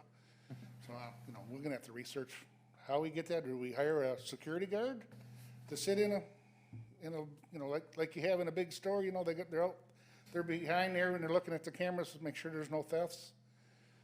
We really haven't researched how we're gonna do it, but we're gonna do it. You know, we're gonna have cameras and we're gonna have someone watching them. Okay. Randy? So several of the emails we had talked about the dirt that's there now, the berm that's there now. And I understand that comes from the Amazon facility and that's just there temporarily. But can you address that in this whole concept is going away, that's not essentially what the berm is gonna be behind the residents' homes right now? That's just a stockpile for now. The berm will go all the way around their property. It'll be on the south side from the pond all the way to the corner, and then north. It'll be we're protecting the property. So the complaints that we're seeing about the dirt pile that's there and the trash that's in it, the tires that are in it, that essentially is going away? Yes. Okay, thank you. All right, thanks, Leo. I'm not seeing any further questions. At this time, we'll move to public comments. And I've worked with Charlie Davidson, the HOA president, and we have 6 people signed up, and we're giving them 30 minutes. So, Charlie? Mayor and council, I appreciate the opportunity. I know we had a public forum, and you guys allowed us to come and give us 30 minutes to speak. I'm going to make my comments brief and allow our legal counsel to, I'll defer the rest of my time to him, but I appreciate you giving us at least an opportunity to continue to share our thoughts and our opinions. I can tell you on behalf of the Homeowners Association at Saddlebrook, 88, do I need to say address 8894 North Saddlebrook? Do I need to do that? Okay. Okay. I've said it a couple times before, so. But on behalf of the Homeowners Association, I can say that we adamantly oppose the rezoning of this area from the C2 to a light industrial for the implementation of a truck stop. Jim, you had brought up the protest petition about the percentage. I can tell you statutory requirements require a circulator to have those and then sign those in front of a notary, which makes it a little bit more difficult. I know at the very first meeting we came when we didn't have any information before the council, but we came and we spoke against the truck stop. We presented hundreds and hundreds of signatures. And I was the circulator and a parent of 2 kids and a full-time job. Makes it difficult to follow those statutory requirements. But I guarantee you, Jim, if I took a couple days off and you came with me, I'd have 99% of the homes in Saddlebrook that would be against the rezoning of this. I also just want to encourage you as council. I hope none of you have made a decision until you've heard all the information that we're going to present tonight and read all the information that's been sent to you. I know you've received a lot of information over the last couple of months. Just make sure that you're comparing to apples, especially when you're looking at other truck stops. Was the housing addition there? How many trucks are allowed at those truck stops? And I think that's something that when you're looking at something, you have to compare. I work in information myself. And a lot of times they want to say, well, is this a problem in this area? Is this a problem? Well, you got to compare apples to apples when you're looking at those type of circumstances. So I want to encourage you to do that. I know Mr. Avey talked a little bit about, he didn't see much of a big difference from the, just the overnight truck parking. If maybe a Dillon's was built in that location and then a truck was able to sit there for a few hours. Well, I mean, I'm here to tell you there's a big difference between 75 to 100 trucks sitting overnight idling and 1 truck that's there to deliver a few items to a Dillon's. And sex trafficking. We talked a little bit about sex trafficking, and Mr. Avey had brought up how it's illegal in neighborhoods as well as truck stops. And what I can tell you is that, again, that's not comparing apples to apples. A truck stop's what's considered a crime generator. You look at car washes. Those can be considered crime generators. What do you see at car washes? Well, you see theft, right? You see theft inside of the cash machines or the coin machines because there's nobody there monitoring them. There may be cameras, but there's nobody there monitoring them. Therefore, you see that crime. We're not saying that truckers are sex traffickers. We're not saying that they're involved. We're saying that truck stops are a place of sex trafficking. They're crime generators. They generate that type of crime. They generate the theft. And the reason they do is because of the overnight truck parking, because of the constant people coming and going through those areas. And those are the things that we need to look at. I can also tell you just from a law enforcement background that cameras are not deterrents, okay? You know what we've investigated that's been on camera? Homicides. Do you know what we investigate at Walmart on camera? Thefts. All the time. Aggravated batteries, aggravated assaults. Because cameras, like Ben said, you were correct earlier, they do help us investigate, they do help us solve those crimes, but they are not a deterrent to those crimes. We also talked a little bit about the berm. Mr. Lobelli said it cost about $1 million, and from my understanding, and he said it here tonight, that 101st was a prime location that he would like to have built, but the infrastructure wasn't there. From my understanding, I think about $3 to $3.5 million from a records request we received, I believe, was the cost of possibly running sewer and water from the Saddlebrook addition to 101st. So the possibility is there, and $1 million would go well towards that. So the possibility to build it at 101st is not out of the question. It's a very good and a very possible location to build this truck stop that's not near to a residential area that still serves this community and still serves Park City. So with that, I just want to keep my comments brief. I'll defer the rest of the time to our legal counsel. I appreciate the time to listen tonight. Thank you. Thank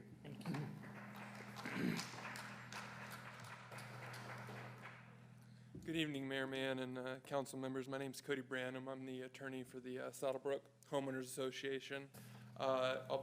Like Charlie mentioned, I'm going to try to keep my comments brief and sort of hit on things that either haven't already been stated or I think aren't garnering enough attention in this matter. And forgive me if I check my watch. I'm going to try to keep my time succinct here. And so one of the things that's been hit on tonight is the express language in the Park City zoning code that explicitly identifies truck stops and travel centers under the I-1 light industrial use. In my experience, I think Russ would agree with this, to specifically call those out in an industrial use like that is rather unique. But the issue before you tonight is not, is that the correct thing to do? Should Park City, revise the zoning code? And the issue is this particular development, is this proposal appropriate for this particular location? And as already been stated, the comprehensive plan clearly instructs you to separate residential and industrial areas from each other. I have yet to hear any justification to blatantly disregard the comprehensive plan. In a written submission, and as already been mentioned here tonight, the applicant compares this site to the Flying Eagle truck stop that's in Southwest Wichita, just off of I-235 and West Street. And one of the questions that was posed here tonight was, when did that development occur and when did the residential development come? And in fact, I looked at that today. That truck stop development was constructed in 1970. It wasn't until roughly a decade later that the residential development to the east of that truck stop followed. And so when that truck stop, however, it came to be, it was a standalone use. There was not residential areas in the proximity that we find them now. In regards to the protective overlay, of course, many of the objections here tonight that were presented to the Planning Commission that are stated in the various written submissions focus on criminal activity and pollution. Simply put, there's nothing in the protective overlay that's going to prevent those things from occurring. And one question I have is, and I think as was mentioned here tonight, is, I think the applicant has the best of intentions, wants this to be a safe place, wants this to be, a top-notch facility. But what happens if the financial projections don't prove to be true? If they lose money in the first couple of years and they look at selling this to an owner that may not care as much, what is of record, what is legally binding on them to fulfill the promises, all the promises that you're hearing here tonight? There's nothing. There's nothing in place to ensure that this is going to be a safe place, an environmentally friendly place. I think something that hasn't garnered enough attention here yet that the applicant admitted, the staff report admits as well, is that this property does remain viable for commercial development. As has been stated tonight, Park City is developing towards the north. Yes, there may not be commercial development there today, but it is approaching that. The Harper Camperland, just across the street, a fairly recent development, is all the evidence you need to know that this does remain a viable commercial property. And really what we're asking for is to, give this property the opportunity for a commercial development that's intended for it. And a question I strongly urge you to consider is, who is this truck stop designed to serve? It's not Park City residents.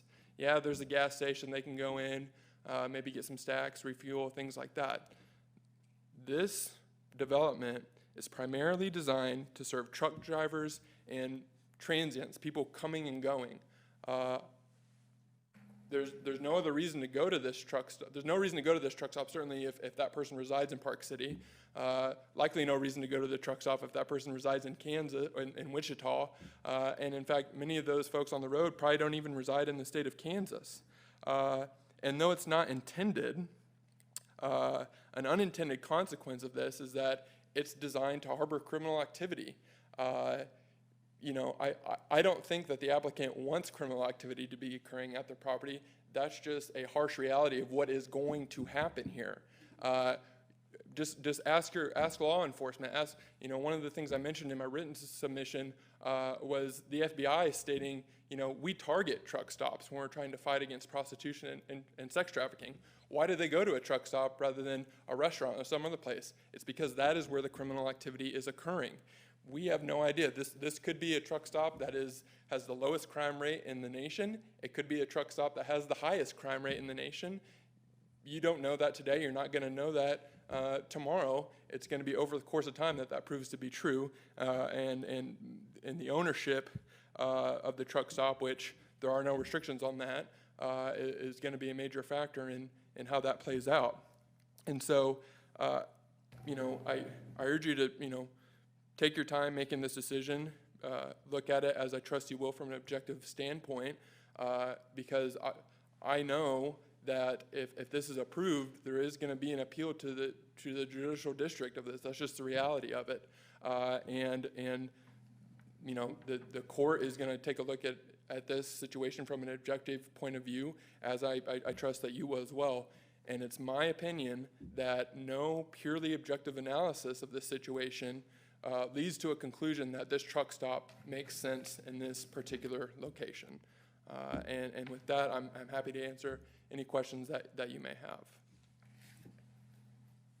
We'll move on through the comments. Sure. And then if anybody Thank you has for your questions. time. I appreciate it. Thank you. Paul, you're next.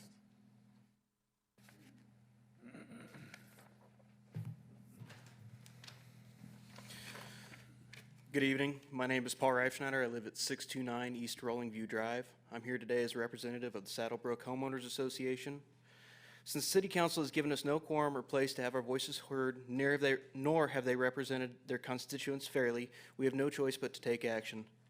To date, we have obtained emails and other correspondence demonstrating a lack of caring for our rights as homeowners and taxpayers. Additionally, the correspondence demonstrates that this City Council took steps to hide actively related to the construction of this truck stop. This subverts the law and has damaged the value of over 100 homeowners' homes and preventing us from selling our homes at current fair market value. My house is currently one of the 7 homes for sale in our neighborhood. Prior to the announcement of this proposed truck stop, our houses were selling at an all-time high within days of being listed. Since the announcement, my house has been on the market for 34 days, after which we had priced it lower than what others in the surrounding area had sold for. We have not had one single offer and have lowered the sale on our house an additional $10,000. We've had 4 open houses and multiple showings. The feedback that we received always includes some comments on the massive dirt pile behind our house. On October 1st, 2020, Sean Fox emailed Mayor Mann about an email from Steve Strick discussing the housing market in Saddlebrook prior to the announcement of the truck stop. In his email, Sean Fox states, "So assuming either the realtors were honest and informed them about the possibility of a truck stop, or they happened to see a massive pile of dirt on the property and ask about it, it appears that wasn't enough to persuade them from putting offers in on the house." This was all before the dirt pile went in, that all the houses were sold. Since then, none. I know that none of these houses have sold. None of the houses that had sold either had a view of the massive dirt pile on the back either.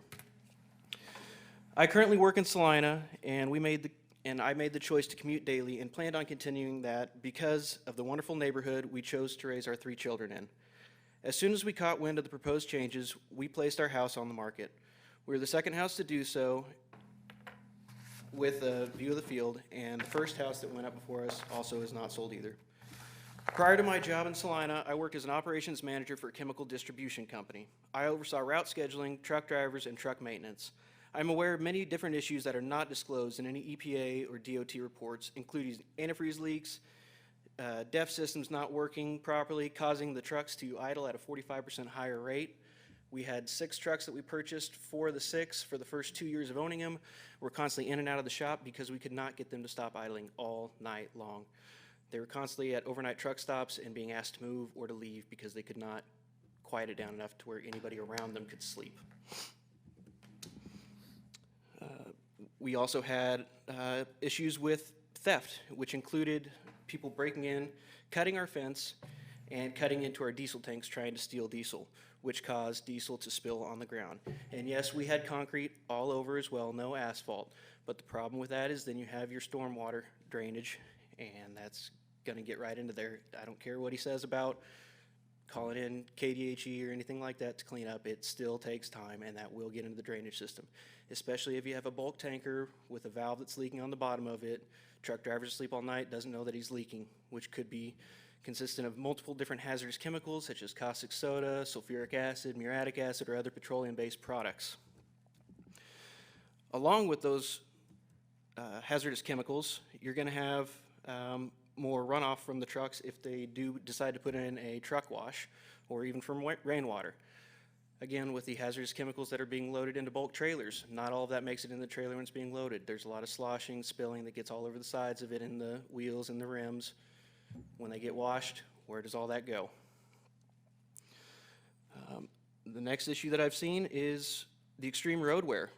When you have 80,000-pound trucks that are constantly starting, stopping, and turning on roadways, you will tear up the roads, as was alluded to earlier with the asphalt. What are we going to do with our road systems right out in front? Not talking about the parking lot, but the roads themselves. It's going to tear them up. So as of today, we're asking for City Council to take the following immediate steps, or we will continue to take legal action. Please put a moratorium on construction for a period of 6 months in order to find a more adequate location for this truck stop and travel center. Perform an environmental impact assessment utilizing a third-party consulting firm agreed upon by the city and the HOA.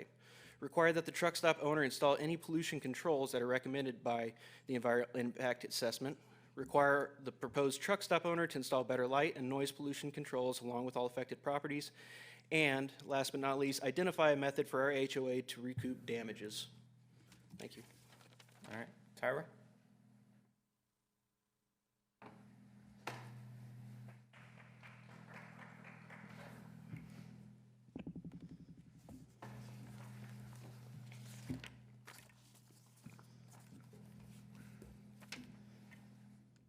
Good evening.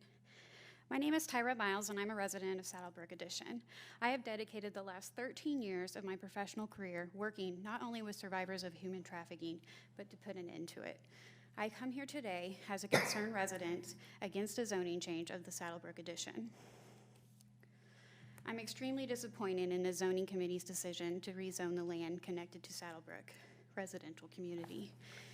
Even in these difficult COVID-19 pandemic times, over 60 Saddlebrook residents in our community and others have come to these meetings.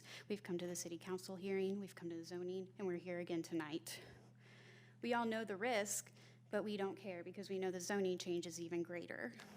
Instead of listening to all of the facts that were stated, we feel that, Instead of listening to all the facts that were stated in the meeting, we were offered a lecture on how to parent our children in order to protect them against stranger danger, and a vote that sided with the one lonely property owner. They say it takes a village to raise a child, and our village, which also includes you, our elected officials, and the zoning council, and you are all our neighbors. We are all here today for our children, and we're asking for this zoning change not to happen and for you to help us. The thing is, you cannot talk about venues for human trafficking and not mention truck stops. We know that the majority of truck stops are located in between cities, making it easier for trafficking and crimes to occur. But if we look at some statistics, I'm sure that you can imagine why the residents of Saddlebrook are fearful. In the United States, over 800,000 children go missing each year. In Kansas alone, over 4,000 on average youth are missing yearly. 70% of missing children will be solicited for sex within 72 hours. Now you can imagine how these statistics might change if having a truck stop connected to a residential community. We have to ask, is this the right location for a truck stop? The owner states that this will be a much better because this is a travel center. And if we look at what the Polaris Project, which is the organization that's in charge of the National Human Trafficking Hotline, they have a lot to say about this. While sex trafficking occurs at state-operated rest areas and welcome centers, It is most often prevalent in commercially operated truck stops where truckers are offered more privacy and access to more amenities such as dining, lodging, entertainment. Moreover, law enforcement is not present at these locations unless responding to complaints or incidents. Kansas has been given the title as being an originating state for human trafficking. An originating state for human trafficking, which means because of our highway system and geographical location, many of our youth that are trafficked end up in some of the larger destination states such as New York and California. Essentially, this has been given to Kansas because they're finding our children in these areas after the crimes have happened to them. Unfortunately, many children are not found. I spoke to you at a previous council meeting about a victim that I worked with and her horrific story that brought her to the current Park City truck stop. I can tell you that over the last couple of years, I've had several calls from parents living here in Park City for help as their child was being trafficked. You see, the crimes are already happening here. I've worked with over 50 human trafficking victims here in Kansas in the last couple of years. And what are we going to do to keep this from happening? I also know that trafficking is a major problem locally because Cake News has started the Missing in Kansas segment. The Truckers Against Trafficking, which is also a Midwest-founded organization, was created. And the Kansas Attorney General has made laws requiring human trafficking training for all CDL license holders. But we all know that just because you have the training doesn't mean that you're going to enforce or stop trafficking. And even the government has put aside billions of dollars in resolving human trafficking to assist victims that have been a victim of a crime. Well, while Kansas laws are getting better, and I've personally worked on some of those laws, they still are not strong enough to keep traffickers and Johns accountable for their crimes. And as you may know, police officers often speak about domestic violence calls having the highest level of danger when they respond. This is because of the control and the violent nature of relationships between the couple. But when we look at human trafficking relationships, the control and the coercion given are at an even higher level. I often think human trafficking is domestic violence times 10. If a truck stop is being built in Saddlebrook and a victim sees our neighborhood in the nearby distance, the chances of them running to our backyards will be high. A verm is not going to keep a person from running to our backyards. And the danger would be even higher when that trafficker is following that victim nearby. I've heard this over and over again from my survivors. When asked, "How did you get away?" they often report, "I ran." I ask you to look past the politics, to look past the dollar signs, and try to put yourself in our shoes. Would you want this truck stop? Is this truly the best place for a stop? Are you ready for the community and the cost involved when this crimes start to happen? Thank you. Jerry?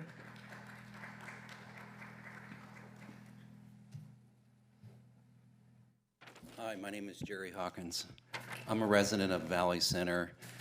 I go to these meetings, not here, but at Valley Center community meetings all the time on issues that are important to us. I do a lot of volunteering there for the city. I'm also a member of the Fiddler's Creek Homeowners Association, which is about a half a mile west of this neighborhood. If Park City were my neighbor, Park City would be the neighbor that wants to build the annoying thing right at the foot of my driveway. Because that's basically my entrance in and out of my city. We try to get all kinds of projects to try to attract people to come to Valley Center, and we consider Park City our neighbor, our friends. We'd come over and borrow a cup of sugar from you. But this truck stop is pretty controversial in Valley Center. Nobody in my neighborhood wants it there. My wife doesn't want it there. We're concerned that you're putting something in a place that's going to be wildly busy because of all of the Amazon and all of the truck areas and all that kind of things. I would be surprised if you would have spaces for 80 trucks where it wouldn't be filled all the time.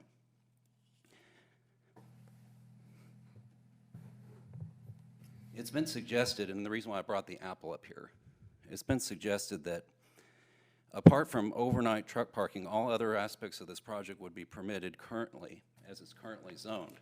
So here's the truck stop, right? And here are all the aspects that would be currently permitted, the gas station, the restaurant, and so forth. And this part is the overnight parking. And so it's been suggested that all we're really talking about is the addition of this hardship, because you guys should already have to live with this portion of the apple as it exists, right?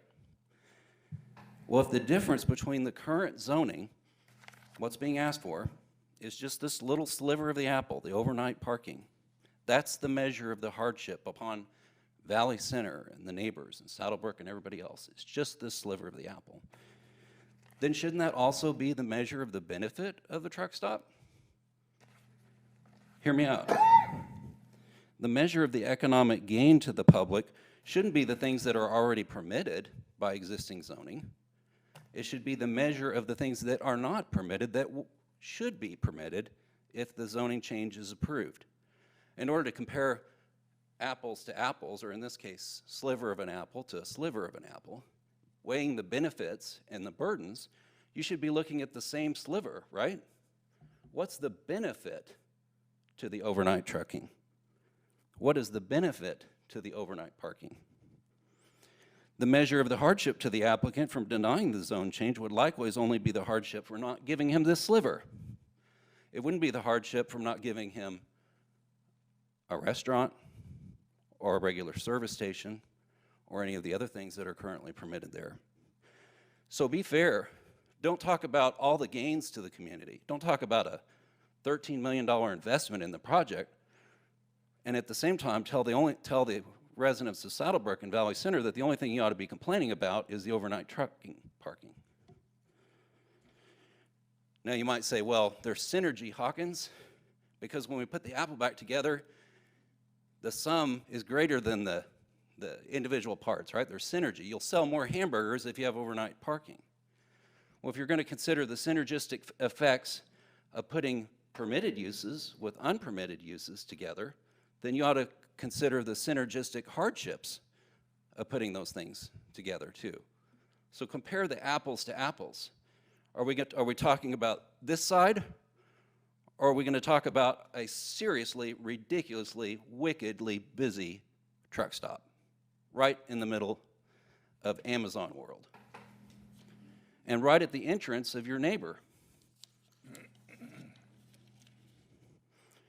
So to be consistent, if we're only going to talk about this sliver of the apple, here's some questions that have not been answered on the record, and you might be interested in asking these questions of the applicant. Here's the question. What will you charge per night for overnight parking? That's this sliver. How much are you going to get from that? How many full-time jobs are created just from overnight parking? How much is it going to cost you in your investment to get the overnight parking? Of that $13 million you're going to spend, a lot of it's going to be for the parking lot. What's your investment for that? And then what's your return going to be on that investment? I was doing some reading last night. I think that at one truck stop, they're charging $8 a night for a truck. $8 a night. Is that what we're here for? To make Saddlebrook residents miserable for $8 a night? Some of them don't even charge anything because they think they'll sell more candy bars, more fuel. That's this part of the apple. We're not supposed to be talking about this part of the apple. Just this one. Are they compatible? I go to these meetings at the City of Valley Center, and we're always asking ourselves, well, what are other cities doing? We don't know if we've ever done this before. Let's ask other cities. Do we only need one example of a city that's done this, or should we look for more than just one? And are we comparing apples to apples on the other examples as well? Even if you found some examples, do you want to be in the minority and do something that's rare? Or do you want to do something that's common? Do you want to tell your people of your city and your neighbor, hey, I know that we put something that's really annoying at the entrance of your city that's causing a lot of traffic back up and it's got fences around it. We did that to protect you from sex traffickers.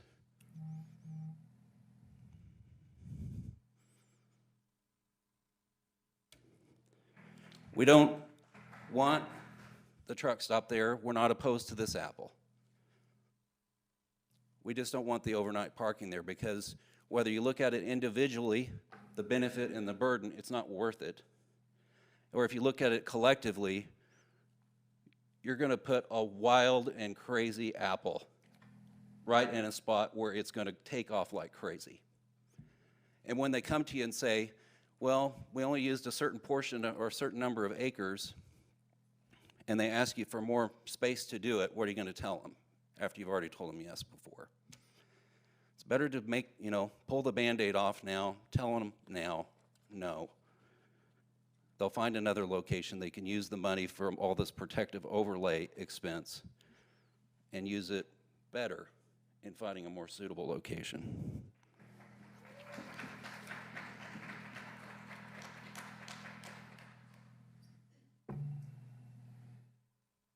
All right, Abby.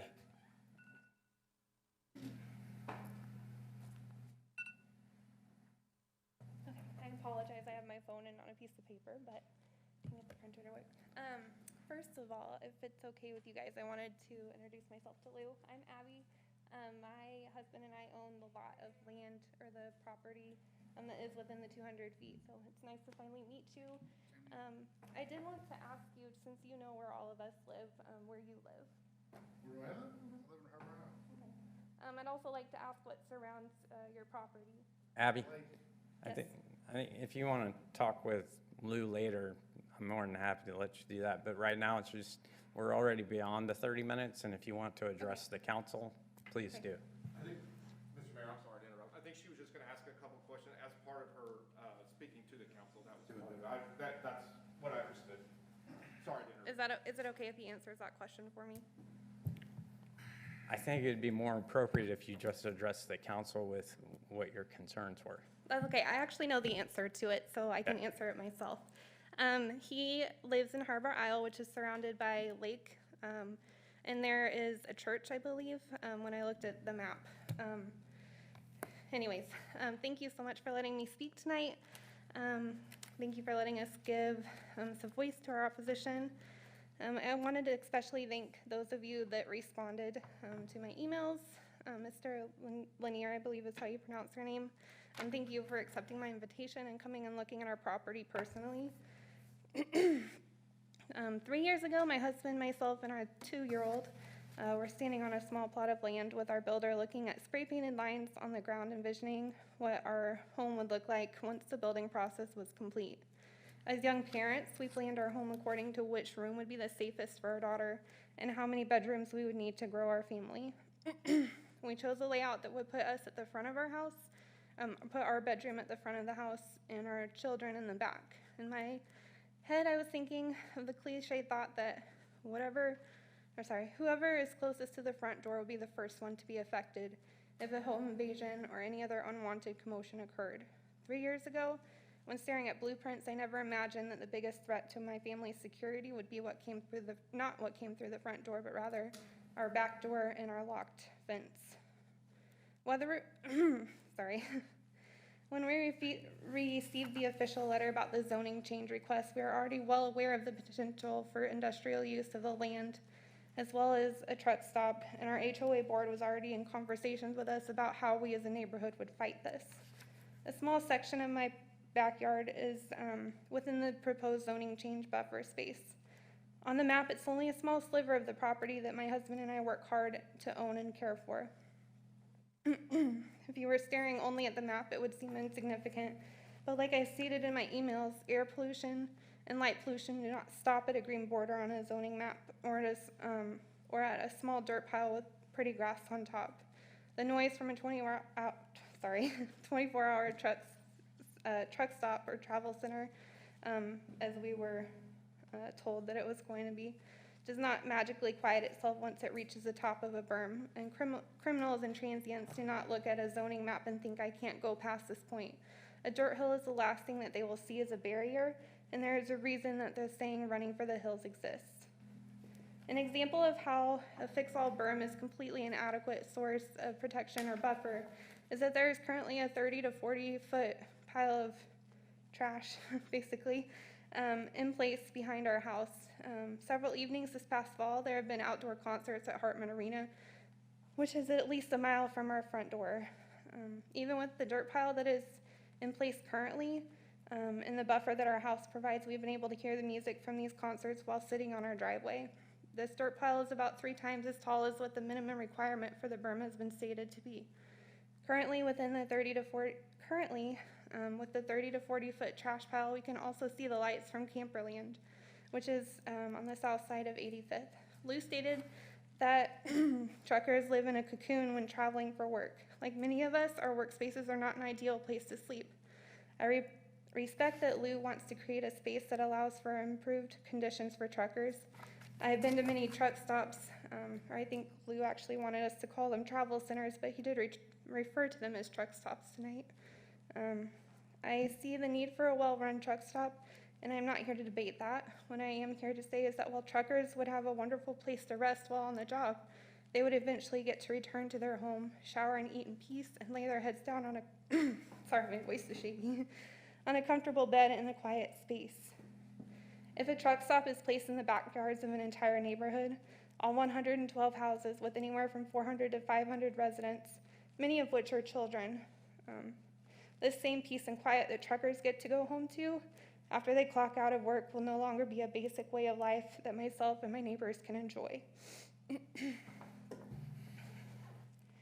I'm not against the truck stop, but if Lou is willing to spend $1 million on a berm that won't be inadequate in providing safety and a noise buffer, why was he not willing to use that money to run infrastructure to a more suitable location?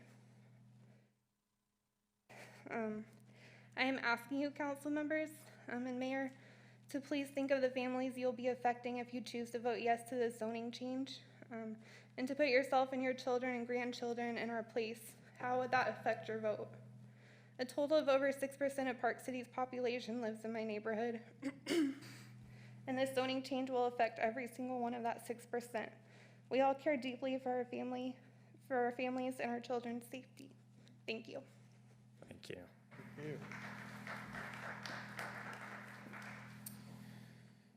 Assuming the council has received the information they need on this case, I'm going to outline the choices provided under the state statutes for council action. Number 1, by a majority vote, move to adopt the findings and the recommendation of the Planning Commission on case number Z-2020-03 and approve ordinance number 1112-2020. Our second choice is by a 2/3 majority vote, move to override the Planning Commission's recommendation, describe in detail the findings of factors and the supporting motion, attach appropriate conditions, if any, and approve the ordinance 1112-2020. Or our third option is by a majority vote, return the recommendation to the Planning Commission for further consideration at its next regular meeting with a statement specifying the bias for the council's failure to approve or disapprove the recommendation.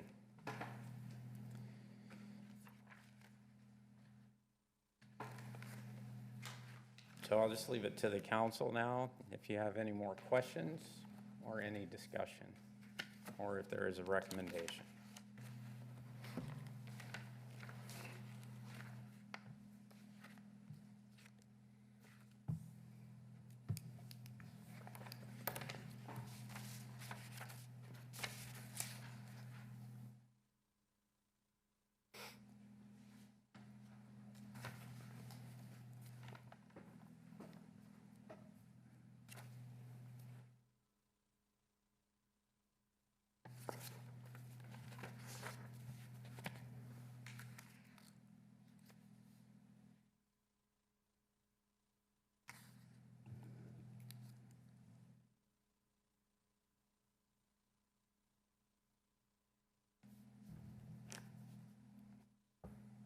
Brandy. Based on the factors that, or the motions that we have to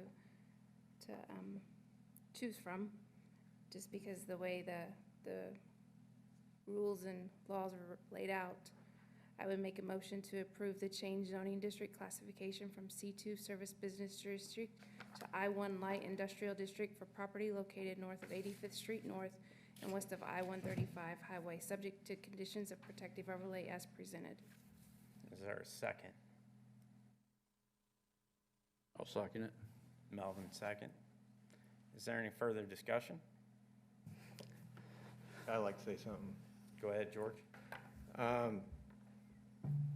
I've heard everybody talk. I've heard all the concerns and complaints. For me personally, it's about representing the people of Park City, the people that have elected us into office. And that's real important to me, the people that think that I can do a good job or are willing to accept the things on what I say, and it means a lot to me. It also means a lot to me to the citizens of Park City. So when I'm elected to this office, I'm serving the people of Park City, and that's very important to me as well. So I adhere to the people that have concerns, because they are my concerns as well. Those are complaints or concerns of the people of Park City. Now, you may not be in my ward, but you still are residents of Park City. So I would adhere to the council that we represent the voice of Park City. Those people that have come here tonight, those are legitimate concerns. There are legitimate concerns for the future of Park City as well. So in saying that, I will say that the one email that I received is, if I had this truck stop in my backyard, would I be happy with it? And it would be a resounding no. Thank you.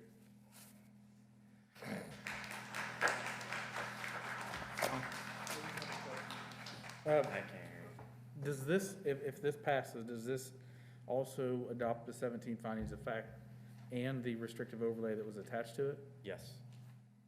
I have quite a few issues with some of the restrictive overlay that was set out.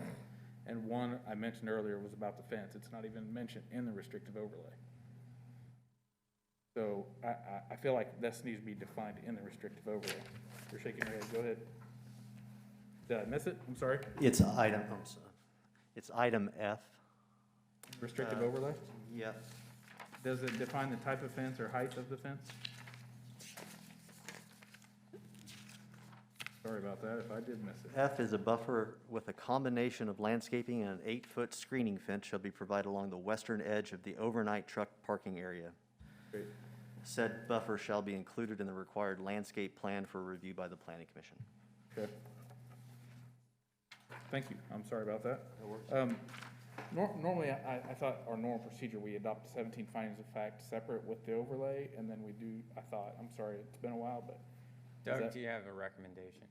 Yeah, there's no necessity to adopt those separately. They're part of the staff report, and they are the basis on which you can vote this motion. Okay. Does that answer your question, John? Yes. Okay. Brandy? So I just want to say, I have read every email that has come to me. I've looked at every attachment that's been attached to every email. Y'all have valid concerns, you do. As a mother of 2 daughters, I have taken your concerns, and especially your concerns of human trafficking, into account. I've done my research. I've done a lot of research on this. Yes, trafficking does happen at truck stops, but no one has shown data showing that it's more predominantly happening at a truck stop versus another location. Currently, this land is zoned for C2 business district, which allows for bed and breakfasts, mini storages, feed stores, pawn shops, recycling collection stations, schools. It also includes items that are in your C1 commercial areas, which that includes retail stores, liquor stores, bars, taverns, car washes, hotels, motels. Sex trafficking happens all over. It's not just at a truck stop, is when I'm doing my research. It happens at churches, it happens at nursing homes, it happens in the schools, it happens at our hotels, it's happened at quick shops, quick trips, it's happened at Cracker Barrels across the nation.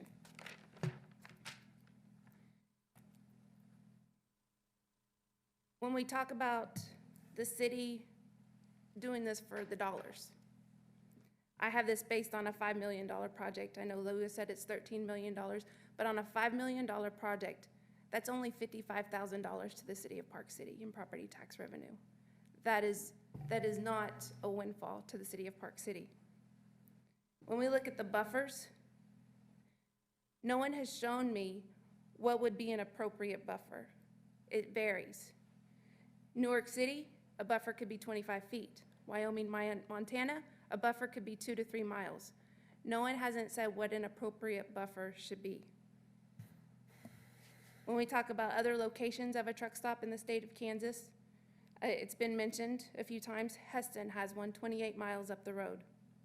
This is a travel center with 75 spaces. It is located 75 feet from the residential area.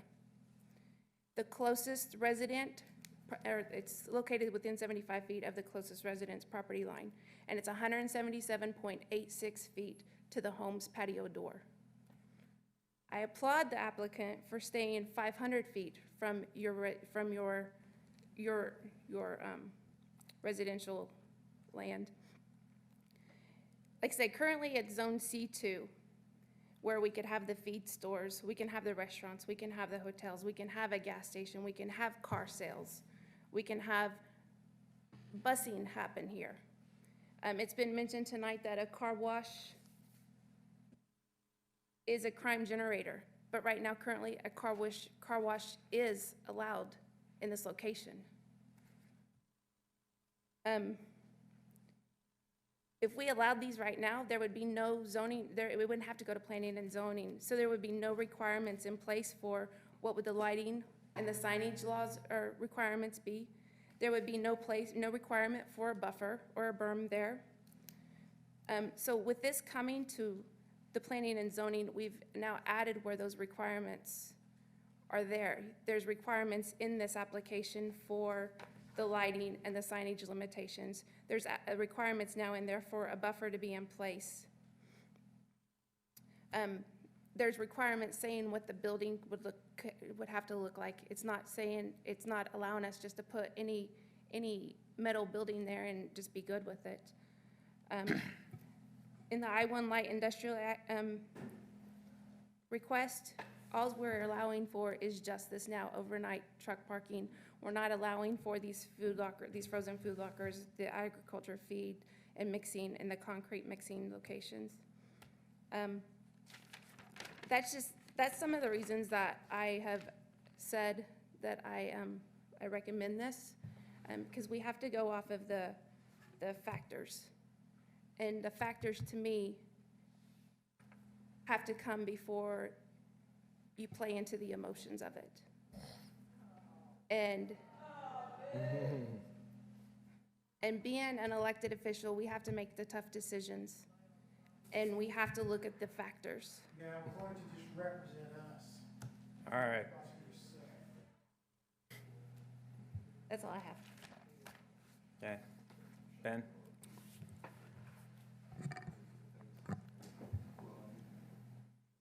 There are a lot of thoughts there. Again, in my time on council, 3 years now, I've said several times before, I rarely get an email, phone call, anything.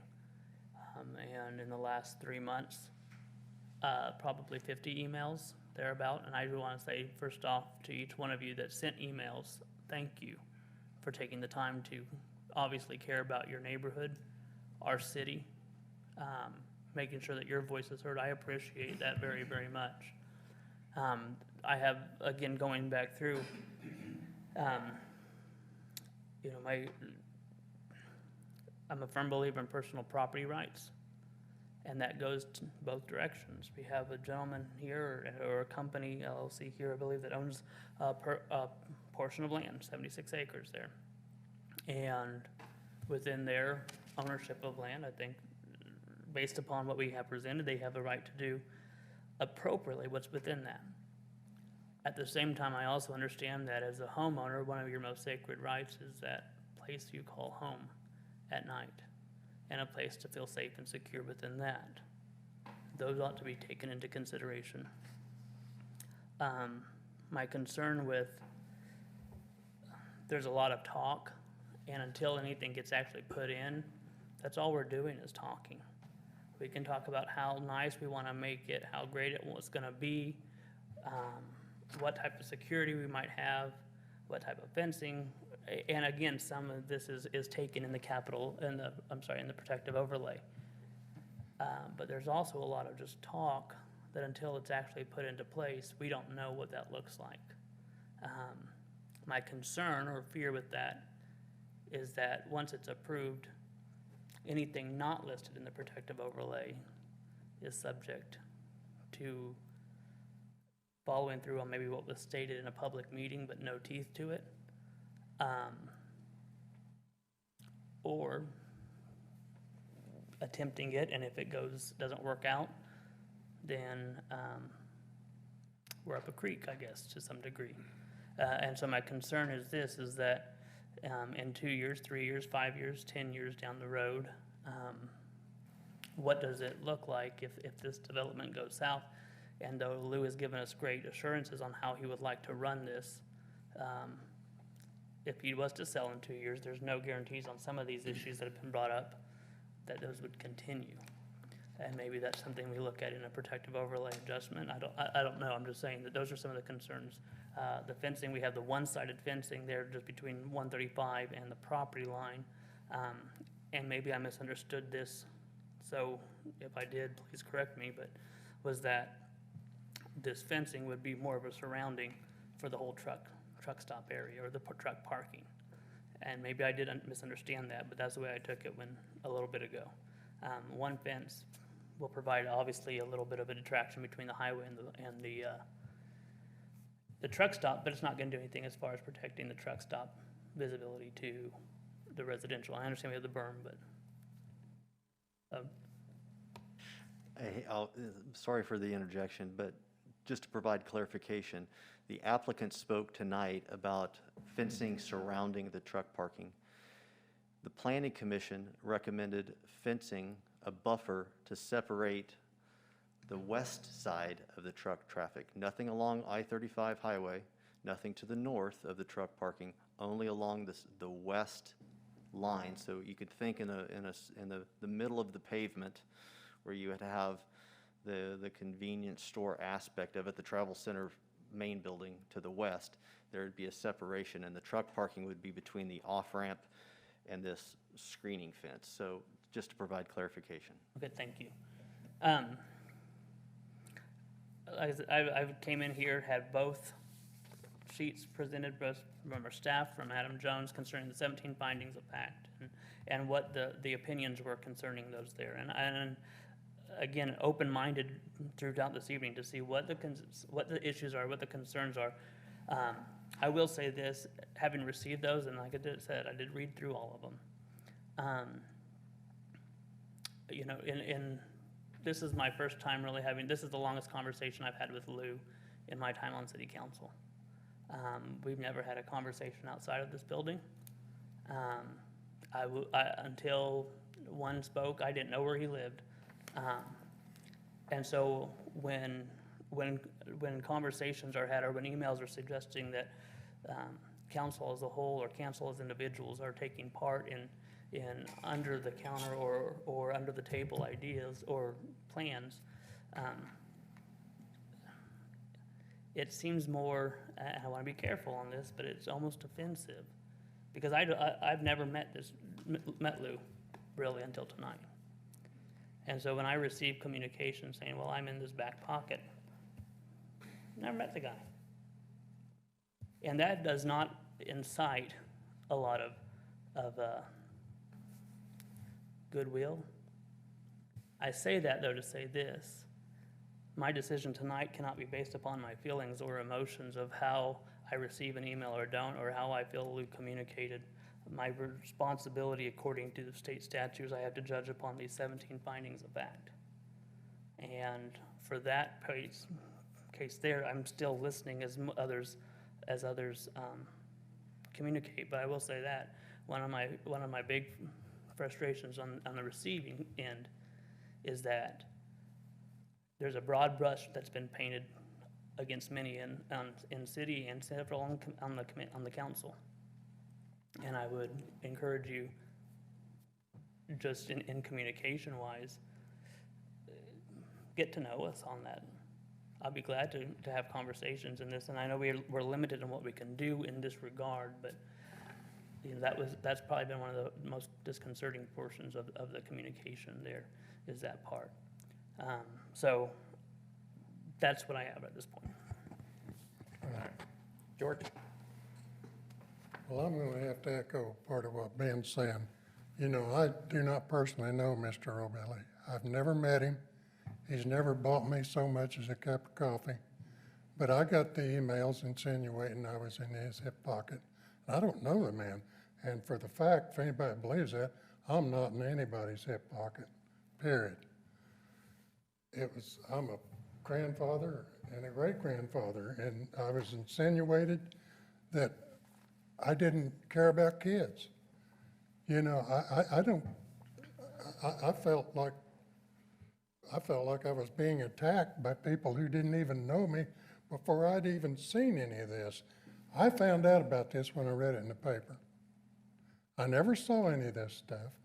I heard our employees called liars when I know for a fact that they didn't know anything about it. And that didn't really build goodwill with me. I felt wrong. You know, I disagree with some of the things Mr. Robelli's done. I don't believe cameras is going to stop his trafficking down there. I'm a retired police officer. I worked Vice down at this truck stop several times, and I know how they operate. And I'll guarantee you, a set of cameras ain't going to stop them. Somebody sitting watching a set of cameras not going to stop them. I can tell you exactly how they work. I'm not going to advertise it to the world, but I'd be happy to tell you how they work. And I'll guarantee you're wasting your money on cameras if that's the only thing you're going to do. But I would like to see something more definite about security put in that overlay, because, you know, somebody sitting watching cameras, they're going to stop these guys. I know how they operate. But as far as me being in Mr. Robelli's hip pocket, like I say, I don't know the man. I know who he is, but I've never had a conversation with him. He's never bought me a cup of coffee, period. And people shouldn't judge people unless they know the facts. That's all I got to say about it. Thanks, George. Tim? All right, I'm usually the quiet analytical one, or at least I think I am. I've been listening to all of this tonight and over the last few weeks. I've read all of your emails. I've done my own independent research. I've talked to attorneys. I've talked to zoning people. I've talked to appraisers to try to figure out if it does have an effect on the value of your home. I feel like I've made myself pretty educated on this process, because this one's gotten a lot deeper than they usually do. And, you know, I think my wife, if she was here, would attest to how many hours of sleep I've lost over this, because there's two sides to this. I'm listening intently, and that's a little bit why I'm going, kind of letting everybody else talk first, because I'm really interested in what everybody has to say and all the facts that have been, and opinions that have been presented tonight. But I guess at the end of the day, so honestly, I hadn't, like Ben said, I hadn't made up my mind until the process tonight. And some of you may be frustrated by that because I didn't answer a lot of emails. Number one, there was a lot of them. And number two, you know, I'm asked to sit in judgment tonight, and it would be inappropriate for me to comment on a case like this, or any case, until it's time to make a decision. So having all that said, you know, I guess I want you to know I studied this pretty hard, and I'm just going to conclude with that I intend to support my ward's opinions tonight.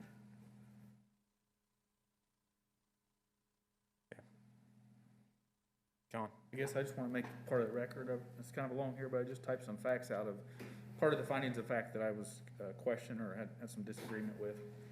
I'm not really asking for an answer from anybody. I just want to make my points. That in the findings of fact, number 9 says, is suitable vacant land or buildings available or not available for development that currently has the same zoning requested. And Mr. Robelli said he owns land at 101st Street. I guess in saying that, Sean, we've talked about, I can't remember, somebody was up tonight talking about running water and sewer up to this area and the cost of that. I'm just curious of this. If we just ran water up there, what would it cost to run the infrastructure of water lines there? If he were to go with a lagoon system, I believe at the, again, somebody had used the amount $3 million. It was right around $1.5 million. For the sewer, it was $1.3 million with the anticipation of somewhere between 150 and 200,000. Again, don't quote me on exact numbers, but round numbers for a lift station that would be required. So that's where we came up with approximately the $3 million for both water and sewer. And the water? Water would be approximately half price, 1.5 million. Okay. And on the findings of fact number 12, to what extent would removal of the restrictions, i.e. the approval of the zoning request, detrimentally affect the other property in the neighborhood? I need to stop. Okay.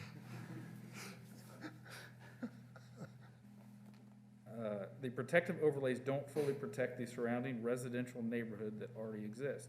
I agree the berm will block the view, but I think even tonight when they talked, they said that it's, I mean, the main concerns of the neighbors is prostitution, crime, the noise, pollution, stuff like that. The berm's not gonna fully protect that.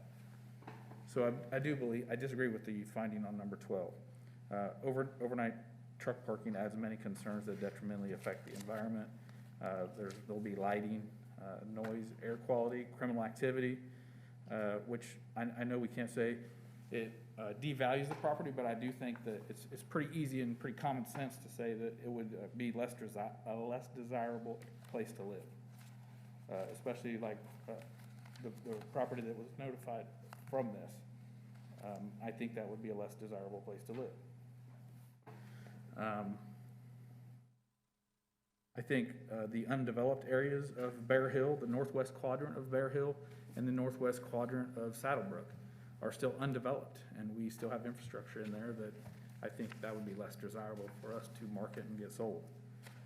Understanding that it has been purchased by a developer, but unless it gets developed and houses put on it, doesn't do us any good. Number 14, is the request in conformance with the comprehensive plan, and does it further enhance the implementation of the plan? Well, actually, the comprehensive plan, it's pretty big, but it actually conflicts with the 2018 to 2028 comprehensive plan that Russ and I were talking about earlier. And if you go to page 7.4 in the second paragraph, where it defines what industrial actually is, it says, as expected, most of these types of businesses can create environmental problems. The physical separation that was mentioned earlier tonight by the attorney of such an industrial use or to be away from the main residential part of the city is a mutual benefit to both types of land use. So fortunately for only a small portion of residential development on Broadway it says fortunately only a small portion of the residential development on Broadway is intermixed with industrial activity. So this thing is actually telling us that it's not good for us to mix this stuff together. There needs to be separation between the industrial and the residential. So I feel like by making them neighbors or allowing them to be neighbors in this, we're setting us up and them up for failure because it's not gonna mix. And that's what the comprehensive plan says that we passed 2 years ago. Mr. Richardson even said in the hearing on October 19th, distance is a key in reducing sound travel. There's not enough distance here. The restrictive overlay that we placed in here does not mitigate that distance importance. On the comprehensive plan, another issue, the goals of the plan, it's on page 3.2 under land use. The very first thing, it says, the goals of the plan, guide the development of land use into desirable and efficient patterns consistent with long-range community goals and development influences. It's pretty clear it conflicts with that. The third item under that says protect the character and quality of the residential neighborhoods from intrusion of incompatible land uses, unnecessary through traffic, and negative environmental features. It's pretty clear. Still under the goals, but now I go into the plan implementation. Number 2, maintaining zoning regulations to guide growth according to the future land use plan implement. We're changing the zoning with something that's just not consistent. Number 15, this is back to the findings of fact. Number 15, what are the What are the support or opposition to this request? I think that's pretty clear. I mean, I've been on the council 15 years, Tom's been on a little longer than that. We haven't filled this place up with this many people. Number 17, by comparison, does the relative gain to the public health, safety, and general welfare of not approving the request outweigh the loss in value or hardship on the imposed applicant?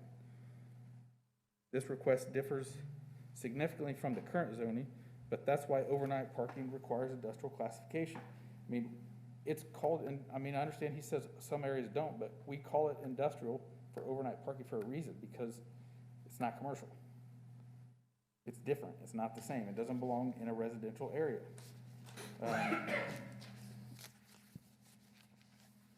So in part of that, number 17, the property is not devalued if it remained commercial, as noted in number 9. There is other suitable land available away from the development of the residential area. In fact, he owns one. And I do agree. I mean, normally, if absent the housing in this area, this is a perfect location for a truck stop. But the housing area was there first.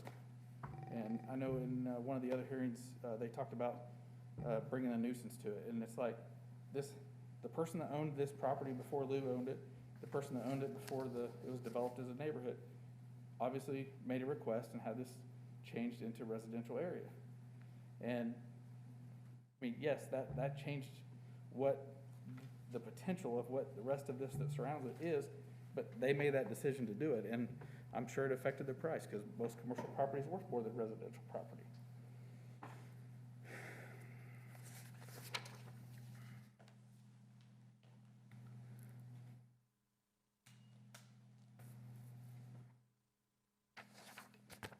In this instance, if you note, just an important factor I feel like, if you note in number 1 and number 2 of the 17 findings of fact, number 1, the first thing asked, existing uses, character, conditions, subject of the property in the neighborhood.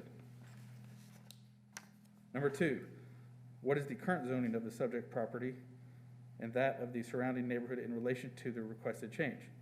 The answer for both. Asking about the existing use, changing this property to industrial only sets the table for property around it. So if this one right here goes, if this corner property goes to industrial, the property to the north and the property to the west will likely, when they come in, question number 1, it's asking existing uses, character, condition of the subject property, surrounding neighborhood. Well, now, this corner property is industrial. So guess what the one to the west is gonna do? And the one to the north? It's gonna do the same thing. So I know we say it doesn't set precedence, but it's in the 17 findings of fact, so what's everything else around it? Well, now we've made this one industrial, so we're setting the table for the next ones. So these people don't want industrial next to their neighborhood. Well, guess what's next? Yeah, I understand this is just a corner and one person got notified, but it's gonna go west, because now it fits into 17 findings, at least in number 1 and number 2.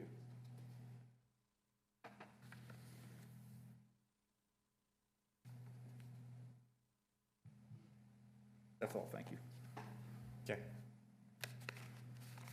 Anybody else?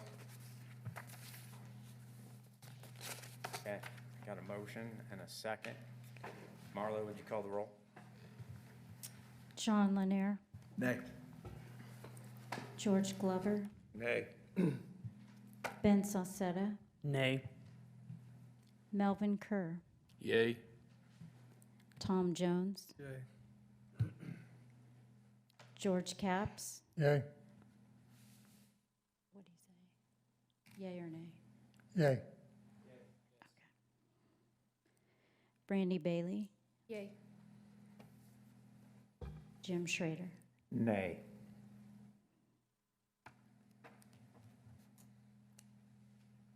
So you guys punt it back to me.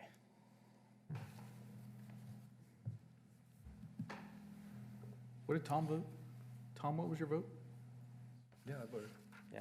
Okay, just make sure.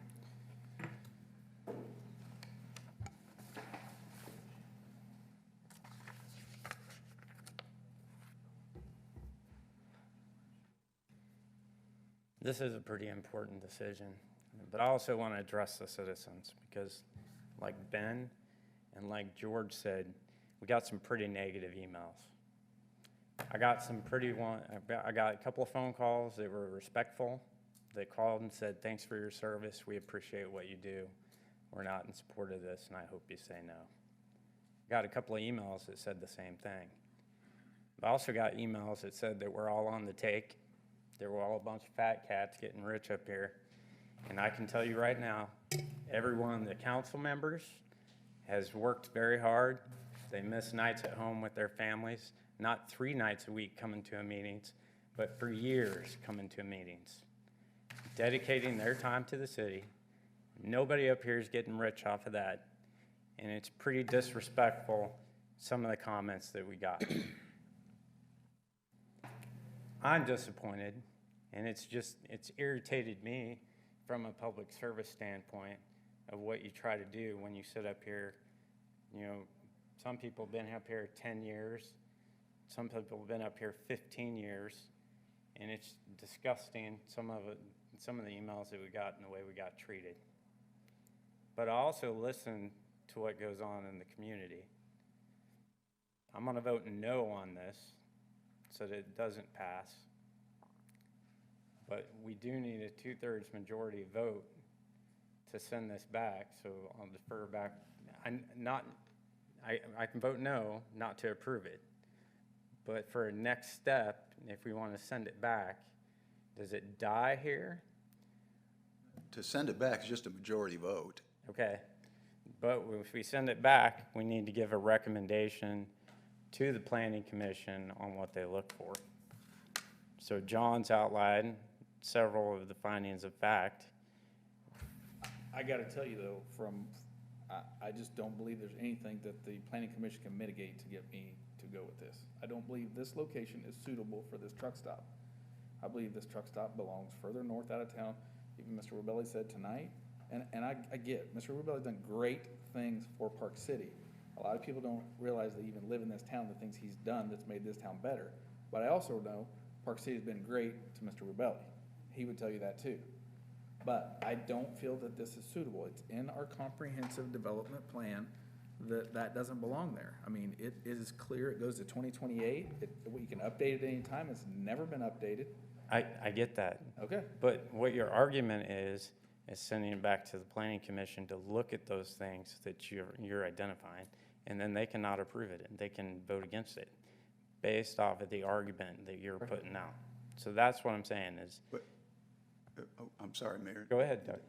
You did start to say there is the third alternative, which there's no reason after this vote, if it turns out that this vote is inconclusive, that there can't be a motion to overturn the planning commission, which stops this. It's gone. It's done tonight. And that requires 6 votes. And that's what I was saying, that we need a 2/3 majority vote to end it. To end it, that's correct. If I misunderstood, I apologize. No, you're fine. It's just making sure everybody's clear in that. I guess I would just ask council if you would word that motion, I would make it. Just to make sure that it's proper and correct of what you're wanting.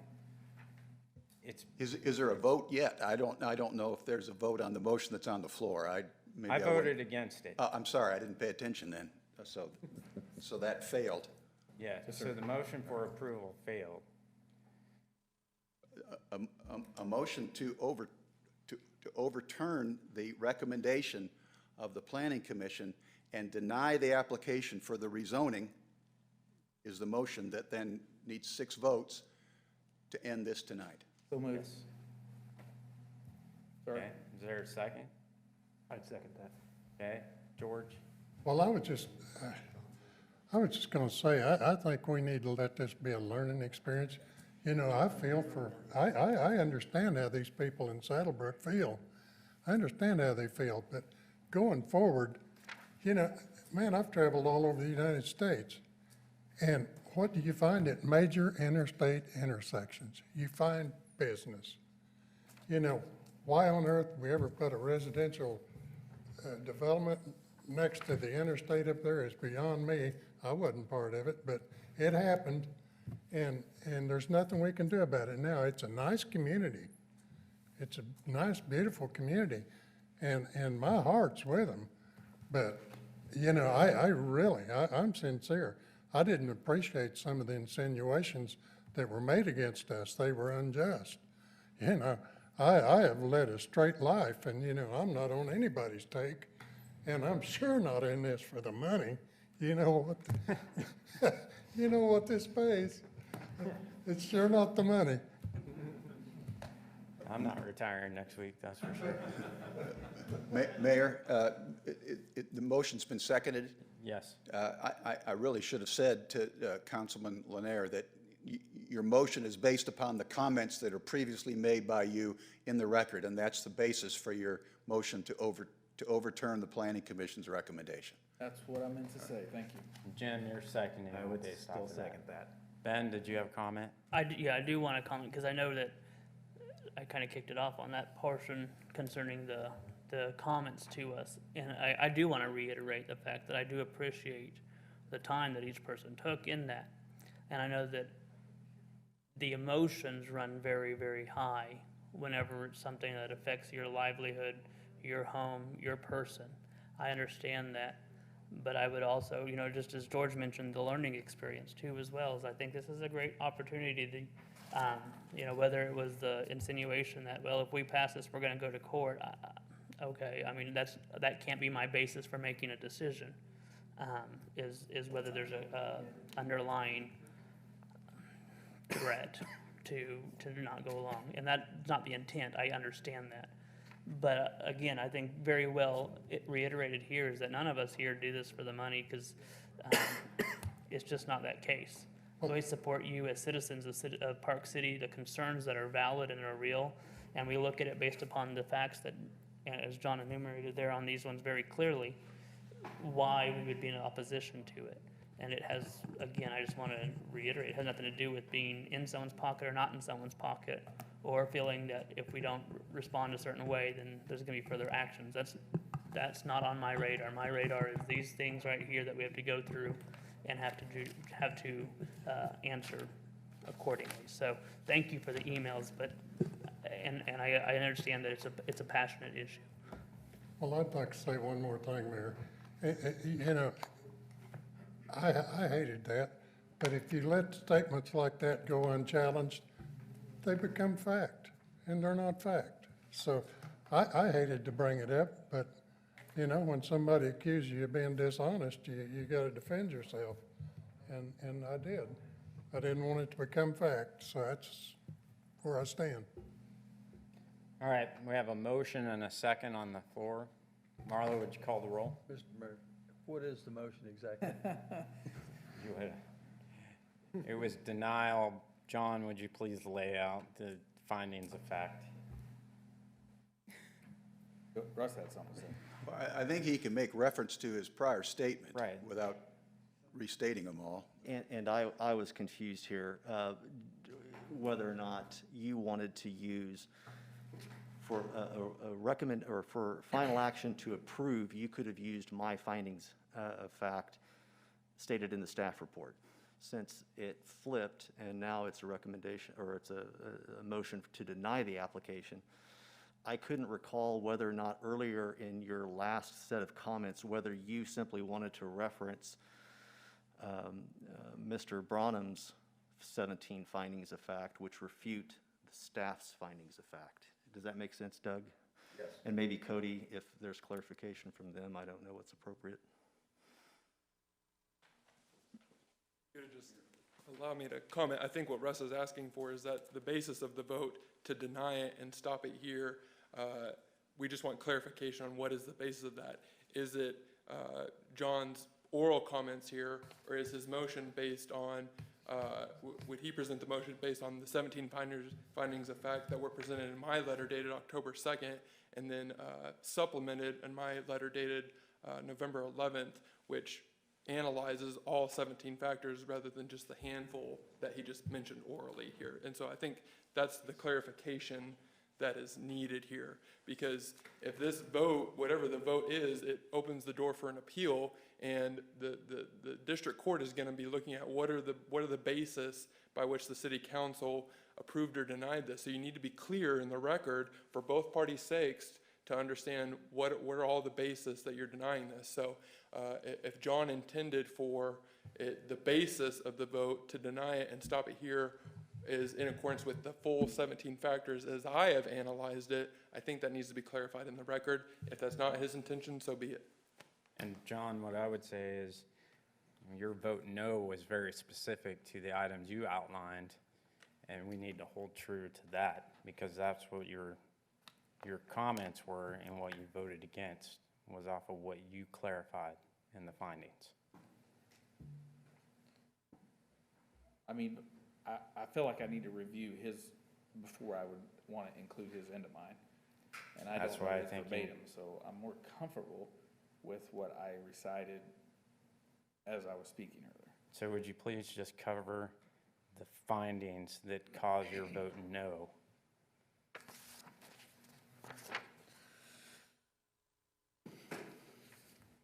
Okay, so number 9.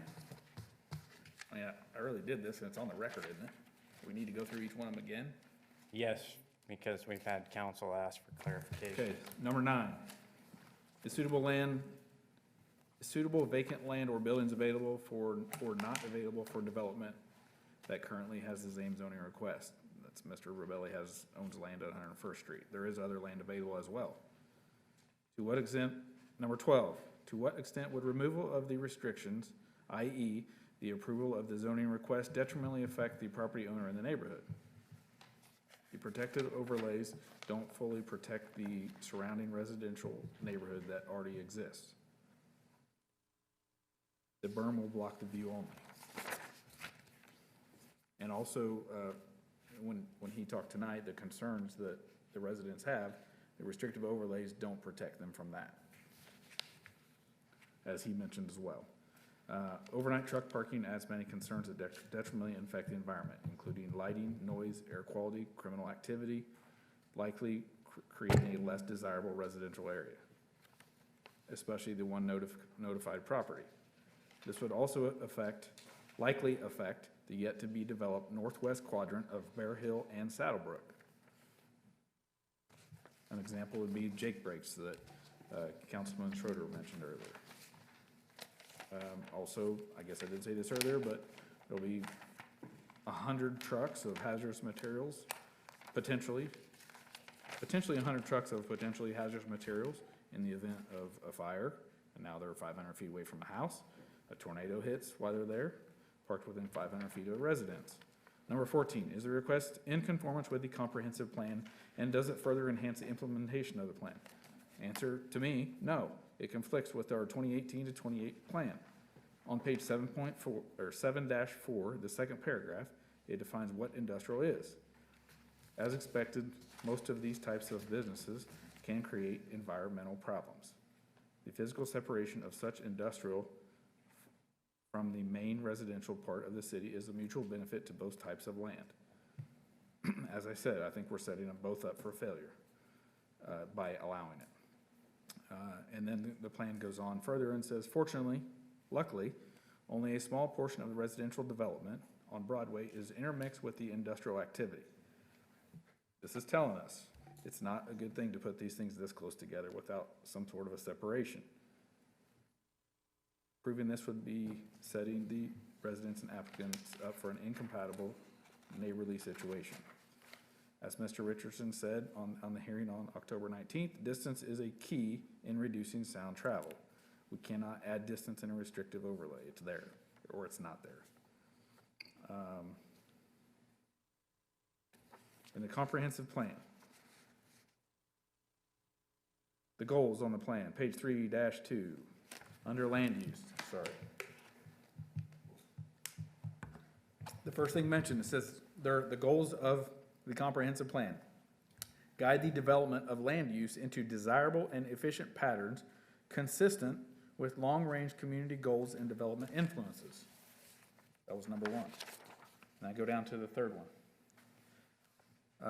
The third goal says protect the character and quality of residential neighborhoods from intrusion of incompatible land uses, unnecessary traffic, and negative environmental features. Pretty clear. still under the goals, but now we'll go into plan implementation. On page 3-2, number 2 in this one, says, under plan implementation, maintaining zoning regulations to guide the growth according to future land use plan development. Okay, now we go back to the 17 findings of fact. We're on number 15 now. What is the support or opposition to this request? I think it's pretty clear. I mean, understand, I can't name everybody's name that's been here, or everybody that spoke out against it, but it's pretty clear, and I believe even the petition that they submitted, I'm fine with adding that as part of the record. Number 17, by comparison, does the relative gain to the public health, safety, and general welfare of not approving the request outweigh the loss in value or hardship imposed on the applicant? This request differs significantly from the current zoning, which is commercial, that requires the industrial classification.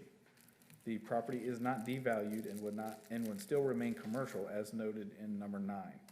There's other suitable land available and other development that's away from developed residential areas, I'm sorry.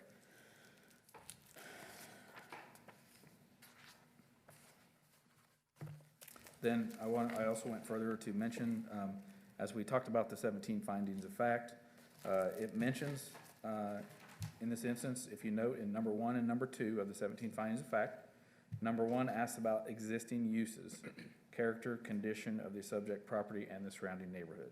Number 2 says, what is the current zoning of the subject property and that of surrounding neighborhood in relationship to the requested change? So the first 2 things in the 17 findings of facts is actually what's everything around it? Well, there's nothing around it that's industrial. I mean, we're not even saying across the highway is industrial or just south of it's industrial. It's clear down in front of Hartman Arena, I believe is what it was on the map.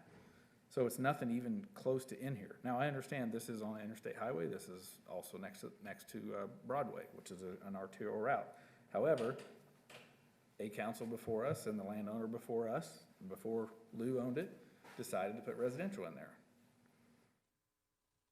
So I think it's pretty clear that this does not meet, I don't agree with the 17 findings of fact, the ones I've listed, and it does not fall in line with our comprehensive plan. All right, Jim? I Checking agree. based off of that? Yeah, that's my understanding as well. Tom, does that get you clarification? Yeah. Okay. We got a, Real quick, one thing I don't want to overlook. I want to say thank you to staff who's put countless hours into this project. You've been asked to do a job by what is required of you, and you have done it phenomenally well. Our staff also are people that don't live for paychecks to make rich or to get rich off of those. And I know that I have full faith in our staff to act with integrity and character in all issues. And to them, I want to say thank you for the work there in this. And I know that you all took a lot of the brunt as well. But I appreciate how you all have handled it very much, and I want to say thank you. all right, we got a motion and a second on the floor. Marla, would you call the roll? John Lanier. Aye. George Glover. Aye. Ben Saucetta. Aye. Melvin Kerr. Nay. Tom Jones. George Capps. Nay. Brandy Bailey. Aye. Jim Schrader. Aye. That gives us a 5-3, so that's still not enough. Can I vote on that? Yes, absolutely. Aye.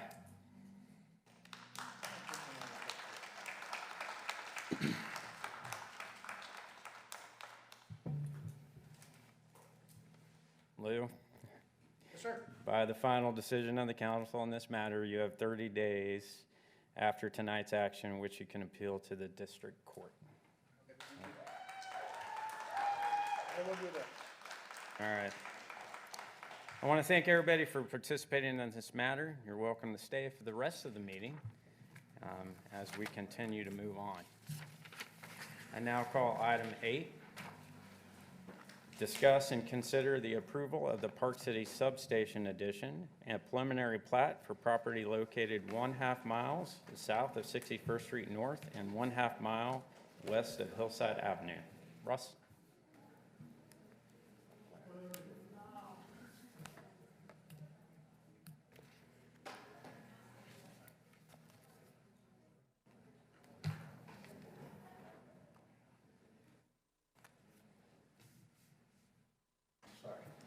My apologies, Mayor.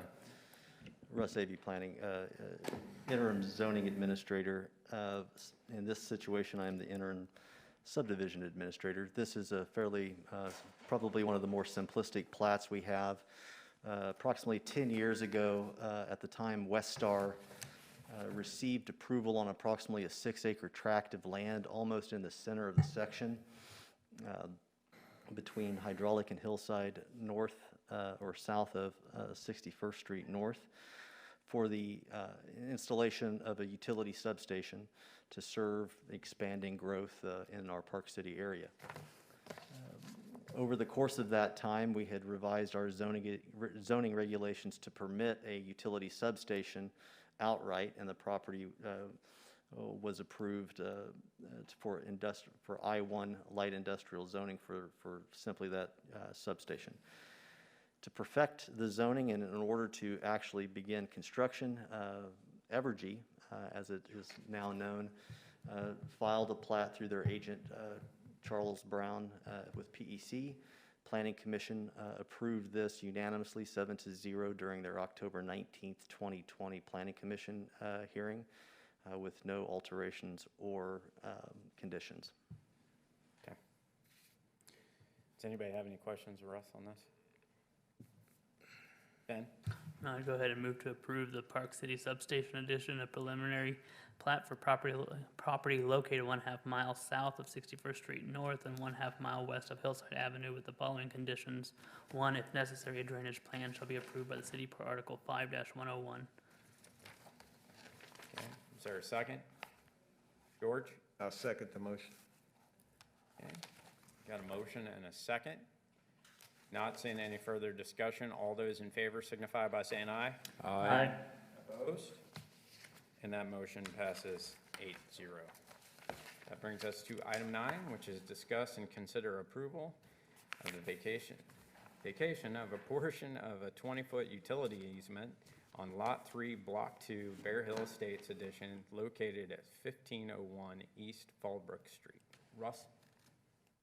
Again, fairly straightforward. I'm not sure if we want to have a disqualification prior to discussing the matter. Yeah, I will need to excuse myself in this vote, obviously. Certainly. The request was originally to vacate a 20-foot utility easement in the rear property line of the subject property. The subject property is a little bit unique in that there is a 50-foot pipeline easement which runs from the northwest to the southeast, bisecting this particular block, creating a second easement, 25 feet on either side of that common property line. And then on the flanks of that pipeline easement are 20-foot utility easements for the location of municipal services as well as private utilities. As this portion of Bear Hill Estates developed, sewer and water both were placed in the front of the property within the street right-of-way, and which limits or reduces the necessity of such a large, wide easement in the rear of the residential development. Typically, we would see sanitary sewer service and private utilities in the rear setback. Seeing as that how the property is developed and the lack of need for the full 20 feet of the utility easement, staff contacted the various utility companies. Evergy did come back and say instead of a full vacation of the entirety of the 20 feet, that they requested to reserve what would be considered the southwest 10 feet against the pipeline easement to be retained for future looping of their electrical system. So as presented to you, The request has been modified and approved, recommended for approval by the Planning Commission, again 7-0, for the vacation of the northeast half of this utility easement. And I'll stand for any questions. Ben? So I'd go ahead and make a motion to approve the vacation of a portion of a 20-foot utility easement with Lot 3, Block 2, Bear Hill Estates Edition, located at 1501 Fallbrook Street, subject to the following conditions. 1, permit the vacation of the northeasternmost 10 feet of the utility easement and retain the southwesternmost 10 feet for continued use as a utility easement. I'll second it. Okay. Tom? Okay, we've got a motion and a second. Any discussion? Not seeing any. All those in favor signify by saying aye. Aye. Opposed? Abstain. And that motion passes 7-0.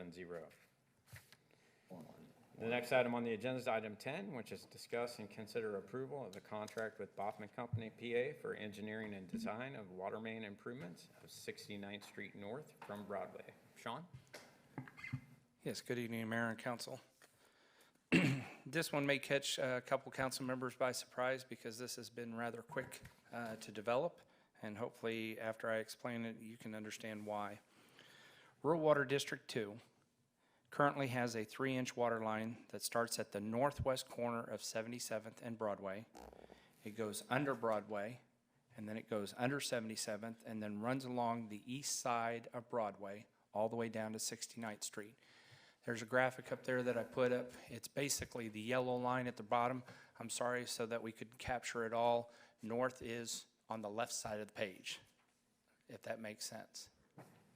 Okay, so again, it starts at the northwest corner, 77th and Broadway, goes under Broadway, then under 77th, and then goes all the way down to 69th Street.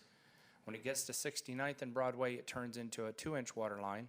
It runs along the north side of 69th Street, and eventually tees off and goes under the road so that it can services Rural Water District 2 residents, or customers, I should say, that are either on Mosley or Santa Fe.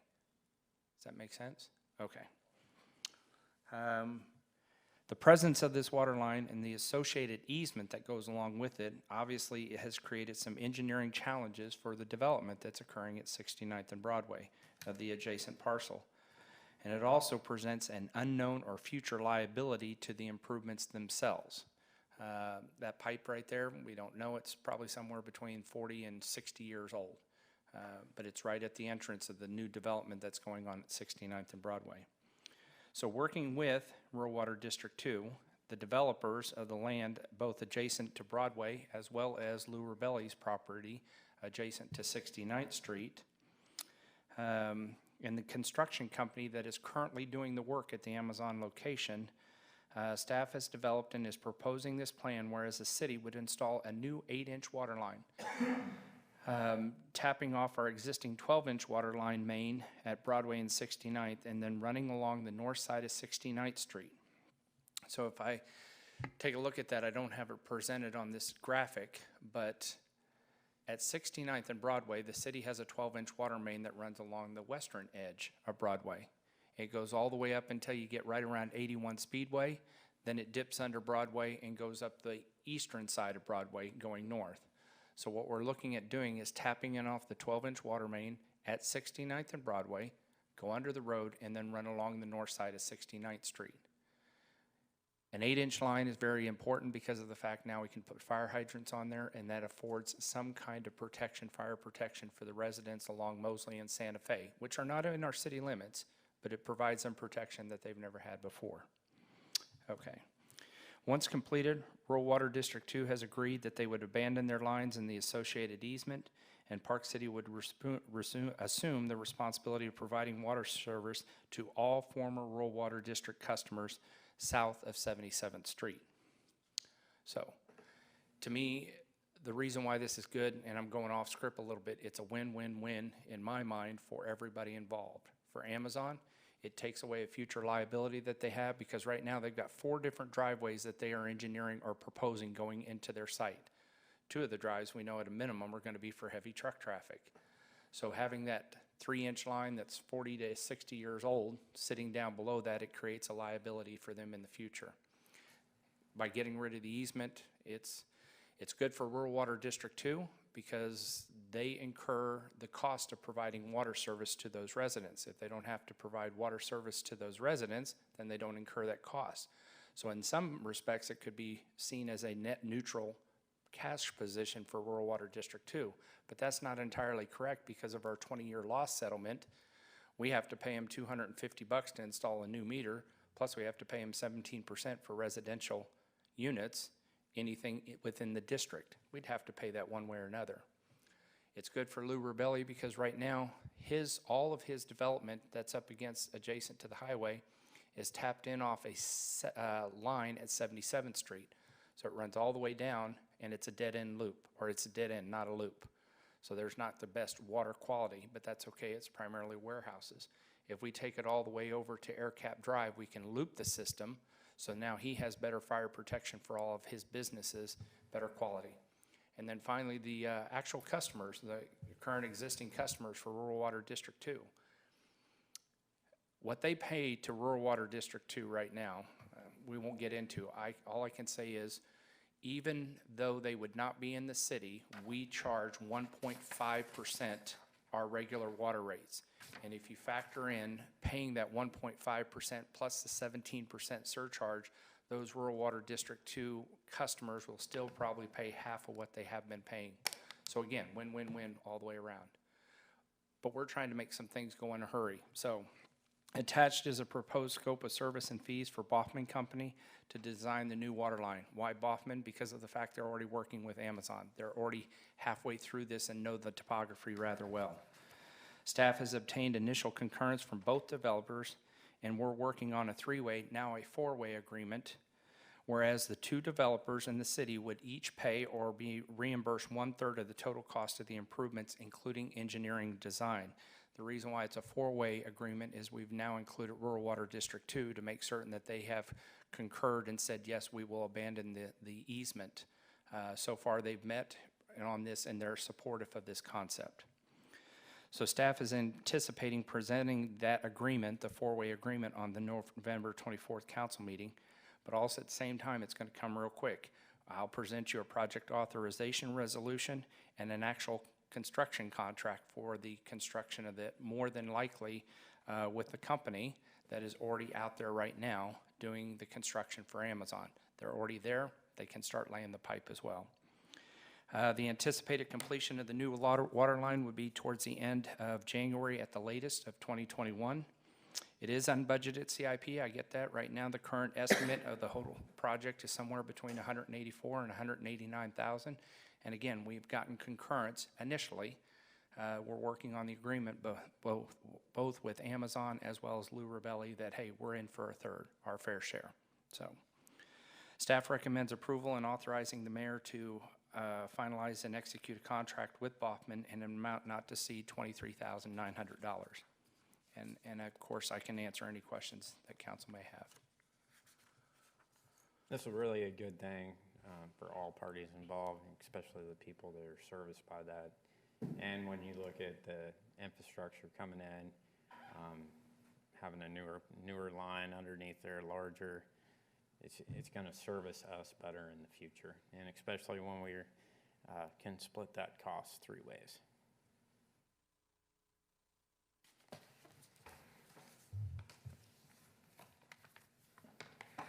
Sorry.